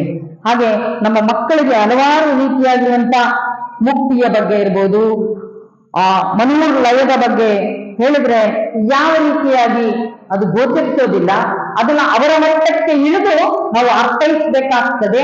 ಅದಕ್ಕೋಸ್ಕರವಾಗಿ ಅವರವರ ಭಾವಕ್ಕೆ ಅವರವರ ತನನಾಗಿ ಗುರುತಿಗಳು ಶಿವಯೋಗಿ ಅಂತ ಹೇಳಿದ್ರು ಶರಣರು. ಅದಕ್ಕೆ ಆ ರೀತಿಯಾಗಿ ಅವರವರ ಅನುಭವಕ್ಕೆ ಸಾರವಾಗಿ ವ್ಯಕ್ತಪಡಿಸಬೇಕು ಅನ್ನುವಂಥದ್ದನ್ನ ಅಕ್ಕ ಹೇಳ್ತಾರೆ ಅನ್ನುವಂಥದ್ದು. ಹಾಗೆ ಮತ್ತೆ ಅಕ್ಕ ಹೇಳಿದಂತ ಪ್ರಶ್ನೆಗೆ ಉತ್ತರವನ್ನ ಕೊಡ್ತಾರೆ. ನಿನ್ನ ಅಂಗದ ಆಚಾರವ ಕಂಡು ಎನ್ನ ಲಿಂಗ ಸಂಬಂಧವಾಯಿತಯ್ಯ ಬಸವಣ್ಣ. ನಿಮ್ಮ ಮನದ ಸುಜ್ಞಾನವ ಕಂಡು ಎನಗೆ ಜಂಗಮ ಸಂಬಂಧವಾಯಿತಯ್ಯ. ನಿಮ್ಮ ಸದ್ಭಕ್ತಿಯ ತಿಳಿದು ಎನಗೆ ನಿಜವು ಸಾಧ್ಯವಾಯಿತಯ್ಯ ಬಸವಣ್ಣ. ಚನ್ನಮಲ್ಲಿಕಾರ್ಜುನನ ಹೆಸರಿಟ್ಟ ಗುರು ನೀವಾದ ಕಾರಣ ನಾನೆಂಬುದಿಲ್ಲವಯ್ಯ ಬಸವಣ್ಣ. ನಾನು ಎನ್ನುವಂಥದ್ದು ಕೂಡ ಅಳೆದೋಗಿದೆ. ಹೇಗೆ ಅಳೆದೋಗಿದೆ? ನಿನ್ನ ಅಂಗದ ಆಚಾರವನ್ನ ಕಂಡು ನನಗೆ ಲಿಂಗ ಸಂಬಂಧವಾಗಿದೆ. ಮನದ ಆ ಸುಜ್ಞಾನವನ್ನ ಕಂಡು ಜಂಗಮ ಸಂಬಂಧವಾಗಿದೆ. ಆ ಸದ್ಭಕ್ತಿಯನ್ನ ನಾನು ತಿಳ್ಕೊಂಡು ನಿಜವು ಸಾಧ್ಯವಾಗಿದೆ ನನಗೆ. ನಾನು ನಿಜ ಏನು ಅಂತೇಳಿ ನಾನು ಇಲ್ಲಿಗೆ ಬಂದ ಮೇಲೆ ನಾನು ಸತ್ಯದ ದರ್ಶನವಾಗಿದೆ. ನಿಜದ ನಿಲುಪನ್ನ ನಾನು ಕಂಡೆ ಚನ್ನಮಲ್ಲಿಕಾರ್ಜುನಯ್ಯ. ಆ ಹೆಸರನ್ನ ಇಟ್ಟವರು ಯಾರು ಅಂದ್ರೆ ನೀವು ಅನ್ನುವಂಥದ್ದನ್ನ ಬಸವಣ್ಣವ್ರಿಗೆ ಹೇಳ್ತಾರೆ ಅನ್ನುವಂಥದ್ದು. ಬಸವಣ್ಣನವರನ್ನ ಆ ಭಕ್ತಿಯಿಂದ ಅಕ್ಕ ತನ್ನ ತಂದೆಯಂತೆ ಭಾವಿಸಿ ಹಲವಾರು ರೀತಿಯಾಗಿರ್ತಕ್ಕಂಥ ತನ್ನ ಅಂಗ ಮನ ಭಾವದಲ್ಲಿ ಅರಿವನ್ನ, ನನಗೆ ಅನುಭವವನ್ನ ಇಷ್ಟಲಿಂಗ ಪ್ರಾಣಲಿಂಗ ಭಾವಲಿಂಗಗಳಿಗೆ ಬರುವಂತೆ ತಿಳಿಯಾಗಿ ಹೇಳಿದ್ದೀರಾ ಅನ್ನುವಂಥದ್ದನ್ನ ತಿಳಿಸಿ ಅದೇ ವಿಚಾರವನ್ನ ಪುಷ್ಟೀಕರಿಸಿ ಮತ್ತೆ ಅಕ್ಕ ವಿಚಾರ ಚಿಂತನೆಯನ್ನ ವ್ಯಕ್ತಪಡಿಸ್ತಾರೆ. ಅಂಗದಲ್ಲಿ ಆಚಾರವ ತೋರಿದೆ, ಆಚಾರದಲ್ಲಿ ಲಿಂಗವನೇ ಹರುವಿದೆ, ಪ್ರಾಣದಲ್ಲಿ ಅರಿವನೇ ನೆಲೆಗೊಳಿಸಿದೆ, ಆ ಅರಿವೇ ಜಂಗಮವೆಂದರುಹಿದೆ. ಚನ್ನಮಲ್ಲಿಕಾರ್ಜುನಯ್ಯ ಎನ್ನ ಎತ್ತ ತಂದೆ ಸಂಗನ ಬಸವಣ್ಣ ಎನಗೆ ಕ್ರಮವ ಅರುಹಿದ. ನನಗೆ ಆ ಕ್ರಮ ಏನಿದೆಯೋ ಅದನ್ನ ನಾವು ಉದಾಹರಣೆಗೆ ಒಂದು ಊರಿಗೆ ಹೋಗ್ಬೇಕಾದ್ರೆ ಹಲವಾರು ದಾರಿಗಳಿರ್ತವೆ. ಆ ದಾರಿಗಳಲ್ಲಿ ನಾವು ಎಂಥ ದಾರಿಗಳನ್ನ ಆಯ್ಕೆ ಮಾಡ್ಕೋಬೇಕು ಅನ್ನುವಂಥದ್ದು ಬಹಳ ವಿಶೇಷ. ಕಾಲ್ ದಾರಿ ಅಂತ ಇರ್ತದೆ, ರಸ್ತೆ ಬಂಡಿ ಹೋಗುವಂತ ಹಾದಿ ಇರ್ತದೆ, ಹತ್ತಿರ ಬಹಳ ಸರಳವಾಗಿ ಬೇಗ ಹೋಗುವಂತ ಹಾದಿ ಇರ್ತದೆ, ಸುತ್ತಿಕೊಂಡು ಹೋಗಿ ಆ ಸ್ಥಳವನ್ನ ಮುಟ್ಟುವಂತ ಹಾದಿ ಇರ್ತದೆ. ಆ ಕ್ರಮ ಅನ್ನುವಂಥದ್ದನ್ನ ಅಕ್ಕನಿಗೆ ಪರಿಚಯ ಮಾಡಿಕೊಡ್ತಾರೆ. ಈ ಅಂಗದ ಮುಖಾಂತರವಾಗಿ, ಅಂಗದಲ್ಲಿ ನನಗೆ ಆಚರಣೆ, ಅಂಗದ ಮುಖಾಂತರವಾಗಿ ಆ ಧರ್ಮದ ಆಧ್ಯಾತ್ಮಿಕತೆಯ ಆ ಧರ್ಮೋಚ್ಚಾರಣೆಯನ್ನು ಮಾಡುವಂಥದ್ದು, ಆ ಲಿಂಗದ ಕೂಪನ್ನ ನನ್ನ ಪ್ರಾಣದಲ್ಲಿ ಹರಿವನ್ನ, ಆ ಜ್ಞಾನವನ್ನ ನೆಲೆಗೊಳಿಸಿ ನನಗೆ ಆ ಜಂಗಮನನ್ನ ತೋರಿಸಿದೆ ಅನ್ನುವಂಥದ್ದು, ಆ ಜಂಗಮನ ನಿಜವೇನು ಅನ್ನುವಂಥದ್ದನ್ನ ನನಗೆ ಪರಿಚಯ ಮಾಡಿಕೊಟ್ಟೆ. ನನ್ನ ಎತ್ತ ತಂದೆ ನೀನು ಅನ್ನುವಂಥದ್ದನ್ನ ಅಕ್ಕ ಕೃತಜ್ಞತಾ ಪೂರ್ವಕವಾಗಿ ಆ ಕ್ರಮವನ್ನ ನೀನು ನನಗೆ ಕಲಿಸಿಕೊಟ್ಟಿ ಬಸವಣ್ಣ ಅನ್ನುವಂಥ ಮಾತನ್ನ ಅಕ್ಕ ಹೇಳ್ತಾರೆ ಅನ್ನುವಂಥದ್ದು. ಹಾಗೆ ಈ ಕಡೆ ಹೇಳ್ತಾರೆ, ಲಾಂಛನಕ್ಕೆ ಶರಣೆಂಬೆ, ಲಾಂಛನಕ್ಕೆ ತಕ್ಕ ಆಚರಣೆ ಇಲ್ಲದಿದ್ದರೆ ನೀ ಸಾಕ್ಷಿಯಾಗಿ ಚಿ ಎಂಬೆ ಎನ್ನುವಂಥದ್ದು. ಆ ಕೇವಲ ಲಾಂಛನ ದಾರಿಯಾಗಿ ಜಂಗಮನ ಇರುವಂಥದ್ದಲ್ಲ, ಅರಿವು, ಆಚಾರ, ಅನುಭವಗಳು ಅಳವಡಬೇಕು, ತತ್ವವನ್ನ ತನ್ನದಾಗಿಸಿಕೋಬೇಕು ಅನ್ನುವಂಥದ್ದನ್ನ ಬಹಳ ಸ್ಪಷ್ಟವಾಗಿ ಆ ಶಿವಾನುಭವ ಗೋಷ್ಠಿಯಲ್ಲಿ ಅಕ್ಕನಿಗೆ ಕರಿಗೊಳ್ಳುವಂತೆ ಶರಣರು ತಿಳಿಸಿಕೊಡುವಂಥದ್ದು. ಆ ಗಣವಸ್ತುವನ್ನ ಓತಪ್ರೋತವಾಗಿ ಇಡೀ ಕಣ್ಣಿನಲ್ಲಿ ಕಾಯದಲ್ಲಿ ತುಂಬಿ ತುಳುಕುವಂತೆ ಹರ್ಷವನ್ನ ವ್ಯಕ್ತಪಡಿಸ್ತಾರೆ. ಎನ್ನ ನರಿಸಿದಂದು ಎಲ್ಲಿದ್ದೆಯ ಚಿನ್ನದೊಳಗಣ ಬಣ್ಣ ಮೈದೋರಿದಂತೆ ಎನ್ನೊಳಗಿದ್ದ ಮಹಾಗಣವನ ನಿಮ್ಮಲ್ಲಿ ನೋಡಿಕೊಂಡೆ ಚನ್ನಮಲ್ಲಿಕಾರ್ಜುನ. ನಾನು ಆ ಚಿನ್ನದೊಳಗಿರುವಂತ ಆ ಬಣ್ಣವನ್ನ ಹೇಗೆ ಕಂಡೆ ಅಂದ್ರೆ, ನಾನು ಈ ಅನುಭವ ಮಟ್ಟಕ್ಕೆ ಬಂದಾಗ ಎಷ್ಟೋ ಸಲ ನಮ್ಮ ಹತ್ರ ಇರುವಂತ ವಸ್ತುವಿನ ಬೆಲೆ ಮೌಲ್ಯ ಏನು ಅಂತಾನೆ ನಮಗೆ ಗೊತ್ತಾಗಲ್ಲ. ಮೊನ್ನೆ ದಿನ ಒಂದು ನಿಮ್ಗೆ ಉದಾಹರಣೆ ಕೊಟ್ವಿ. ಒಬ್ಬ ವ್ಯಕ್ತಿ, ಗುರುಗಳು ಶಿಷ್ಯ ನನಗೇನು ಕೊಡ್ಲಿಲ್ಲ ಅನ್ನುವಂತ ಸಂದರ್ಭದಲ್ಲಿ ಬೆಲೆ ಬಾಳುವಂತ ಶಿಷ್ಯನಿಗೆ ಒಂದು ಮಣಿಯನ್ನ ಕೊಟ್ಟಾಗ ಇಡೀ ಓಣಿಯಲ್ಲಿ ಎಲ್ಲವನ್ನೂ ಕೂಡ ಅದನ್ನ ನೀನು ಇವ್ರ ಬೆಲೆ ಎಷ್ಟು ಅಂತ ಕೇಳ್ಕೊಂಬಾದ್ರೆ ಮಾರಾಟ ಮಾಡಬೇಡ ಅಂತ ಹೇಳಿದಾಗ ಒಬ್ಬೊಬ್ರು ಒಂದೊಂದು ರೀತಿಯಾಗಿರ್ತಕ್ಕಂಥ ಬೆಲೆ ಕಟ್ಟಿರುವಂತ ಸಂದರ್ಭದಲ್ಲಿ ಆ ನಿಜವಾಗಿರುವಂತ ವ್ಯಾಪಾರಿ ಇಡೀ ನನ್ನ ಬಂಗಾರ ಚಿನ್ನ ಬೆಳ್ಳಿ ಅಂಗಡಿಯನ್ನ ಮಾರಿ ನನ್ನ ಮನೆಯಲ್ಲಿರುವಂತ ಇಡೀ ವಸ್ತುಗಳನ್ನು ಮನೆಯಲ್ಲಿ ಎಲ್ಲ ಮಾರಿದ್ರು ಕೂಡ ಇದಕ್ಕೆ ಬೆಲೆ ಕಟ್ಟಕ್ಕಾಗಲ್ಲ ಅಂತ ಹೇಳಿದ್ರಲ್ಲ, ಅಂತ ಅನರ್ಘ್ಯ ರತ್ನ ಇದು ಅಂತ ಹೇಳಿದ್ರಲ್ಲ, ಅಂತ ಜ್ಞಾನ, ಅಂತ ಮಂತ್ರದ ಬಗ್ಗೆ ಮಹತ್ವವನ್ನ ಹೇಳುವುದರ ಮುಖಾಂತರವಾಗಿ ಅದರ ಮಹತ್ವವನ್ನ ಹೇಗೆ ಗುರುಗಳು ತಿಳಿಸಿಕೊಟ್ರೋ ಹಾಗೆ ನಾನು ಅಂತಹ ಆ ಜ್ಞಾನದ ಬಗ್ಗೆ, ಆ ಜನ್ಮನ ನಿಲುವಿನ ಬಗ್ಗೆ, ನಾನು ಇಲ್ಲಿ ಕಲ್ಯಾಣಕ್ಕೆ ಬಂದ್ಮೇಲೆ ನಾನು ಆ ಮಹಾಗಣದ ಬಗ್ಗೆ ನನಗೆ ನೀವು ತಿಳಿಸ್ಕೊಟ್ರಿ ಮಹತ್ವವನ್ನ ಅನ್ನುವಂಥ ಮಾತನ್ನ ಅಕ್ಕ ಹೇಳ್ತಾರೆ ಅನ್ನುವಂಥದ್ದು. ಆದ್ರೆ ಇದೆಲ್ಲವೂ ಕೂಡ ಯಾವುದರಿಂದ ಬಂತು ಅನ್ನುವಂಥದ್ದು ಬಹಳ ಮುಖ್ಯ ಅಲ್ವೇ? ಒಬ್ಬ ಮನುಷ್ಯ ಎತ್ತರಕ್ಕೆ ಬೆಳೆದಿದ್ದಾನೆ ಅಂದ್ರೆ ಇಂದಿನದನ್ನ ಸದಾ ಸ್ಮರಿಸ್ಕೋಬೇಕು ಅನ್ನುವಂಥದ್ದು. ಯಾವ ವ್ಯಕ್ತಿ ಇಂದಿನ ಬದುಕನ್ನ, ಆ ಕಷ್ಟದ ಬದುಕನ್ನ ಸದಾ ಸ್ಮರಿಸ್ಕೊಳ್ತಾ ಮುಂದಿನ ಹಾದಿಯತ್ತ ತನ್ನ ಸತ್ಪಥದತ್ತ ಸಾಗಿದ್ರೆ ಆ ಮನುಷ್ಯ ಉಜ್ವಲ ಭವಿಷ್ಯವನ್ನ ನಿರ್ಮಾಣ ಮಾಡಿಕೊಳ್ಳೋದಕ್ಕೆ ಸಾಧ್ಯ ಆಗ್ತದೆ. ಅದಕ್ಕೆ ಅಕ್ಕ ಹೇಳ್ತಾರೆ, ಆ ಶಿವನ ಕೃಪೆ, ಪರಮಾತ್ಮನ ಆ ಗುರುವಿನ ಕಾರುಣ್ಯದ ಮುಖಾಂತರವಾಗಿ ನಾನು ಪಡ್ಕೊಂಡೆ ಎನ್ನುವಂತಹ ಮಾತನ್ನ ಇಲ್ಲಿ ವ್ಯಕ್ತಪಡಿಸ್ತಾರೆ. ಗುರುವಿನ ಕರುಣದಿಂದ ಲಿಂಗ ಜಂಗಮರ ಕಂಡೆ, ಗುರುವಿನ ಕರುಣದಿಂದ ಪಾದೋದಕ ಪ್ರಸಾದವ ಕಂಡೆ, ಗುರುವಿನ ಕರುಣದಿಂದ ಸಜ್ಜನ ಸದ್ಭಕ್ತರ ಗೋಷ್ಠಿಯನ್ನ ಕಂಡೆ, ಗುರುವಿನ ಕರುಣದಿಂದ ಆ ಸಜ್ಜನ ಸದ್ಭಾವಿಗಳ ನಾನು ಸಂಭಾಷಣೆಯನ್ನ ಕಂಡೆ, ಗುರುವಿನ ನನ್ನ ಚನ್ನ ಮಲ್ಲಿಕಾರ್ಜುನನ್ನ ಕಂಡೆ ಎನ್ನುವಂತ ಮಾತನ್ನು ಹೇಳ್ತಾರೆ ಅಕ್ಕ ಅನ್ನುವಂಥದ್ದು. ಸದಾ ಗುರುವಿಗೆ ಕೃತಜ್ಞರಾಗಿರ್ಬೇಕು ಅನ್ನುವಂತ ಭಾವವನ್ನ, ನಾನು ನಿನ್ನನ್ನ ಅರಿಬೇಕು ಅಂತ ಅಂದ್ರೆ ಆ ಗುರುವಿನ ಕರುಣೆಯ ಮುಖಾಂತರವಾಗಿ ನಾನು ಲಿಂಗವನ್ನರದೆ, ಜಂಗಮವನ್ನರದೆ, ಪಾದೋದಕ ಪ್ರಸಾದವನ್ನ ಗುರುಮುಖೇನ ನಾನು ಪಡ್ಕೋಬೇಕು ಅನ್ನುವಂಥದ್ದನ್ನ ಅಕ್ಕನಿಗೆ ಅಲ್ಲಿ ವ್ಯಕ್ತಪಡಿಸ್ತಾರೆ. ಹಾಗೆ ನಾನು ಪಾದೋದಕವನ್ನ ಸ್ವೀಕಾರ ಮಾಡಬಾರದು ಅನ್ನುವಂತ ಉದ್ದೇಶದಿಂದಲೂ ಕೂಡ ಶರಣರು ನನಗೆ ನಾನೇ ಪಡ್ಕೋಬಾರ್ದು. ಹೇಗಪ್ಪ ಅಂದ್ರೆ ಒಂದು ದರ್ಪಣ ಇರ್ತದೆ, ಆ ದರ್ಪಣವನ್ನ ನನ್ನನ್ನ ನೋಡ್ಕೋಬೇಕಾದ್ರೆ ಆ ದರ್ಪಣದ ಮುಖಾಂತರವಾಗಿ ನನ್ನ ಹಾವಭಾವವನ್ನ ಹೇಗೆ ತಿದ್ಕೊಂತೀನೋ ಹಾಗೆ ಮನಸ್ಸಿನ ಕನ್ನಡಿಯಾಗಿರುವಂತ ಇಷ್ಟಲಿಂಗವನ್ನ ಗುರುಮುಖೇನವೇ ಪಡ್ಕೋಬೇಕು. ಆ ದೀಕ್ಷಾ ಸಂಸ್ಕಾರವನ್ನ ಪಡ್ಕೊಂಡವ್ರ ಹತ್ರ ಅದನ್ನ ಪಡ್ಕೋಬೇಕು ಅನ್ನುವಂಥದ್ದನ್ನ ಅಕ್ಕ ತಿಳಿಸ್ಕೊಡುವಂಥದ್ದು. ಹಾಗೆ ಆ ಪಾದೋದಕವನ್ನ ಸ್ವೀಕಾರವನ್ನ ಮಾಡುವಂತ ಸಂದರ್ಭದಲ್ಲಿ ಅಷ್ಟಾವರಣದಲ್ಲಿ ಗುರು, ಲಿಂಗ, ಜಂಗಮ, ವಿಭೂತಿ, ರುದ್ರಾಕ್ಷಿ, ಪಾದೋದಕ, ಪ್ರಸಾದ ಅಂತ ಪಾದೋದಕವನ್ನ ಯಾವ ರೀತಿಯಾಗಿ ಮಾಡ್ಕೋಬೇಕು ಅನ್ನುವಂಥದ್ದನ್ನ ಒಂದು ವಚನದ ಮುಖಾಂತರವಾಗಿ ತಿಳಿಸ್ಕೊಡ್ತಾರೆ ಅನ್ನುವಂಥದ್ದು. ಮೈಲಾರ ಬಸವಲಿಂಗ ಶರಣರು ಹೇಳುವಂತ ಆ ವಚನ, ಸೃಷ್ಟಿಯೊಳಗುಳ್ಳ ಬಹುನದಿಯ ಸ್ನಾನದ ಫಲವು, ಶ್ರೇಷ್ಠವ ಸಪ್ತ ಸಾಗರದ ಜಳಕದ ಫಲವು, ಅಷ್ಟ ಸೃಷ್ಟಿ ಕೋಟಿ ತೀರ್ಥ ಯಾತ್ರೆಯ ಮಾಡಿ ನಿಂದು ಮಡಿಯುತ್ತ ಫಲವು, ಇಷ್ಟ ಗುರು ಲಿಂಗ ಜಂಗಮದ ಶ್ರೀಚರಣದಿಂದೊಗೆದ ಜಲಬಿಂದು ಸಾಸಿರ ಭಾಗದಷ್ಟ ಕೆಣೆಯಿಲ್ಲವಾಗಿ ಫಲವೆಂಬ ಶಿವನ ಕುಸಿ ಸಾರುತ್ತಿದೆ ಮೂಜಗದಲು ಒಂದು. ನೀನು ಈ ಸೃಷ್ಟಿಯ ಆ ಜಗತ್ತಿನ ಆ ಬಹುನದಿಯ ಸ್ನಾನದ ಫಲ ಅಂತೇಳಿ ನೀನು ಅನ್ಕೊಂಡಿದ್ಯಲ್ಲ, ಅದೆಲ್ಲವೂ ಕೂಡ ಆ ತೀರ್ಥ ಕ್ಷೇತ್ರದ ಆ ಜಲ ಅಂತ ನೀನೇನ್ ಭಾವಿಸ್ತಿದ್ಯಲ್ಲ ಅದೆಲ್ಲೂ ಕೂಡ ಇಲ್ಲ. ಅದೆಲ್ಲಿದೆ ಅಂದ್ರೆ ಗುರುಲಿಂಗ ಜಂಗಮದ ಶ್ರೀ ಚರಣದಲ್ಲಿ, ಅಂಗುಷ್ಟದಲ್ಲಿ ಇದೆ ಎನ್ನುವಂಥದ್ದನ್ನ ಅವರು ಪ್ರತಿಪಾದಿಸ್ತಾರೆ ಅನ್ನುವಂಥದ್ದು.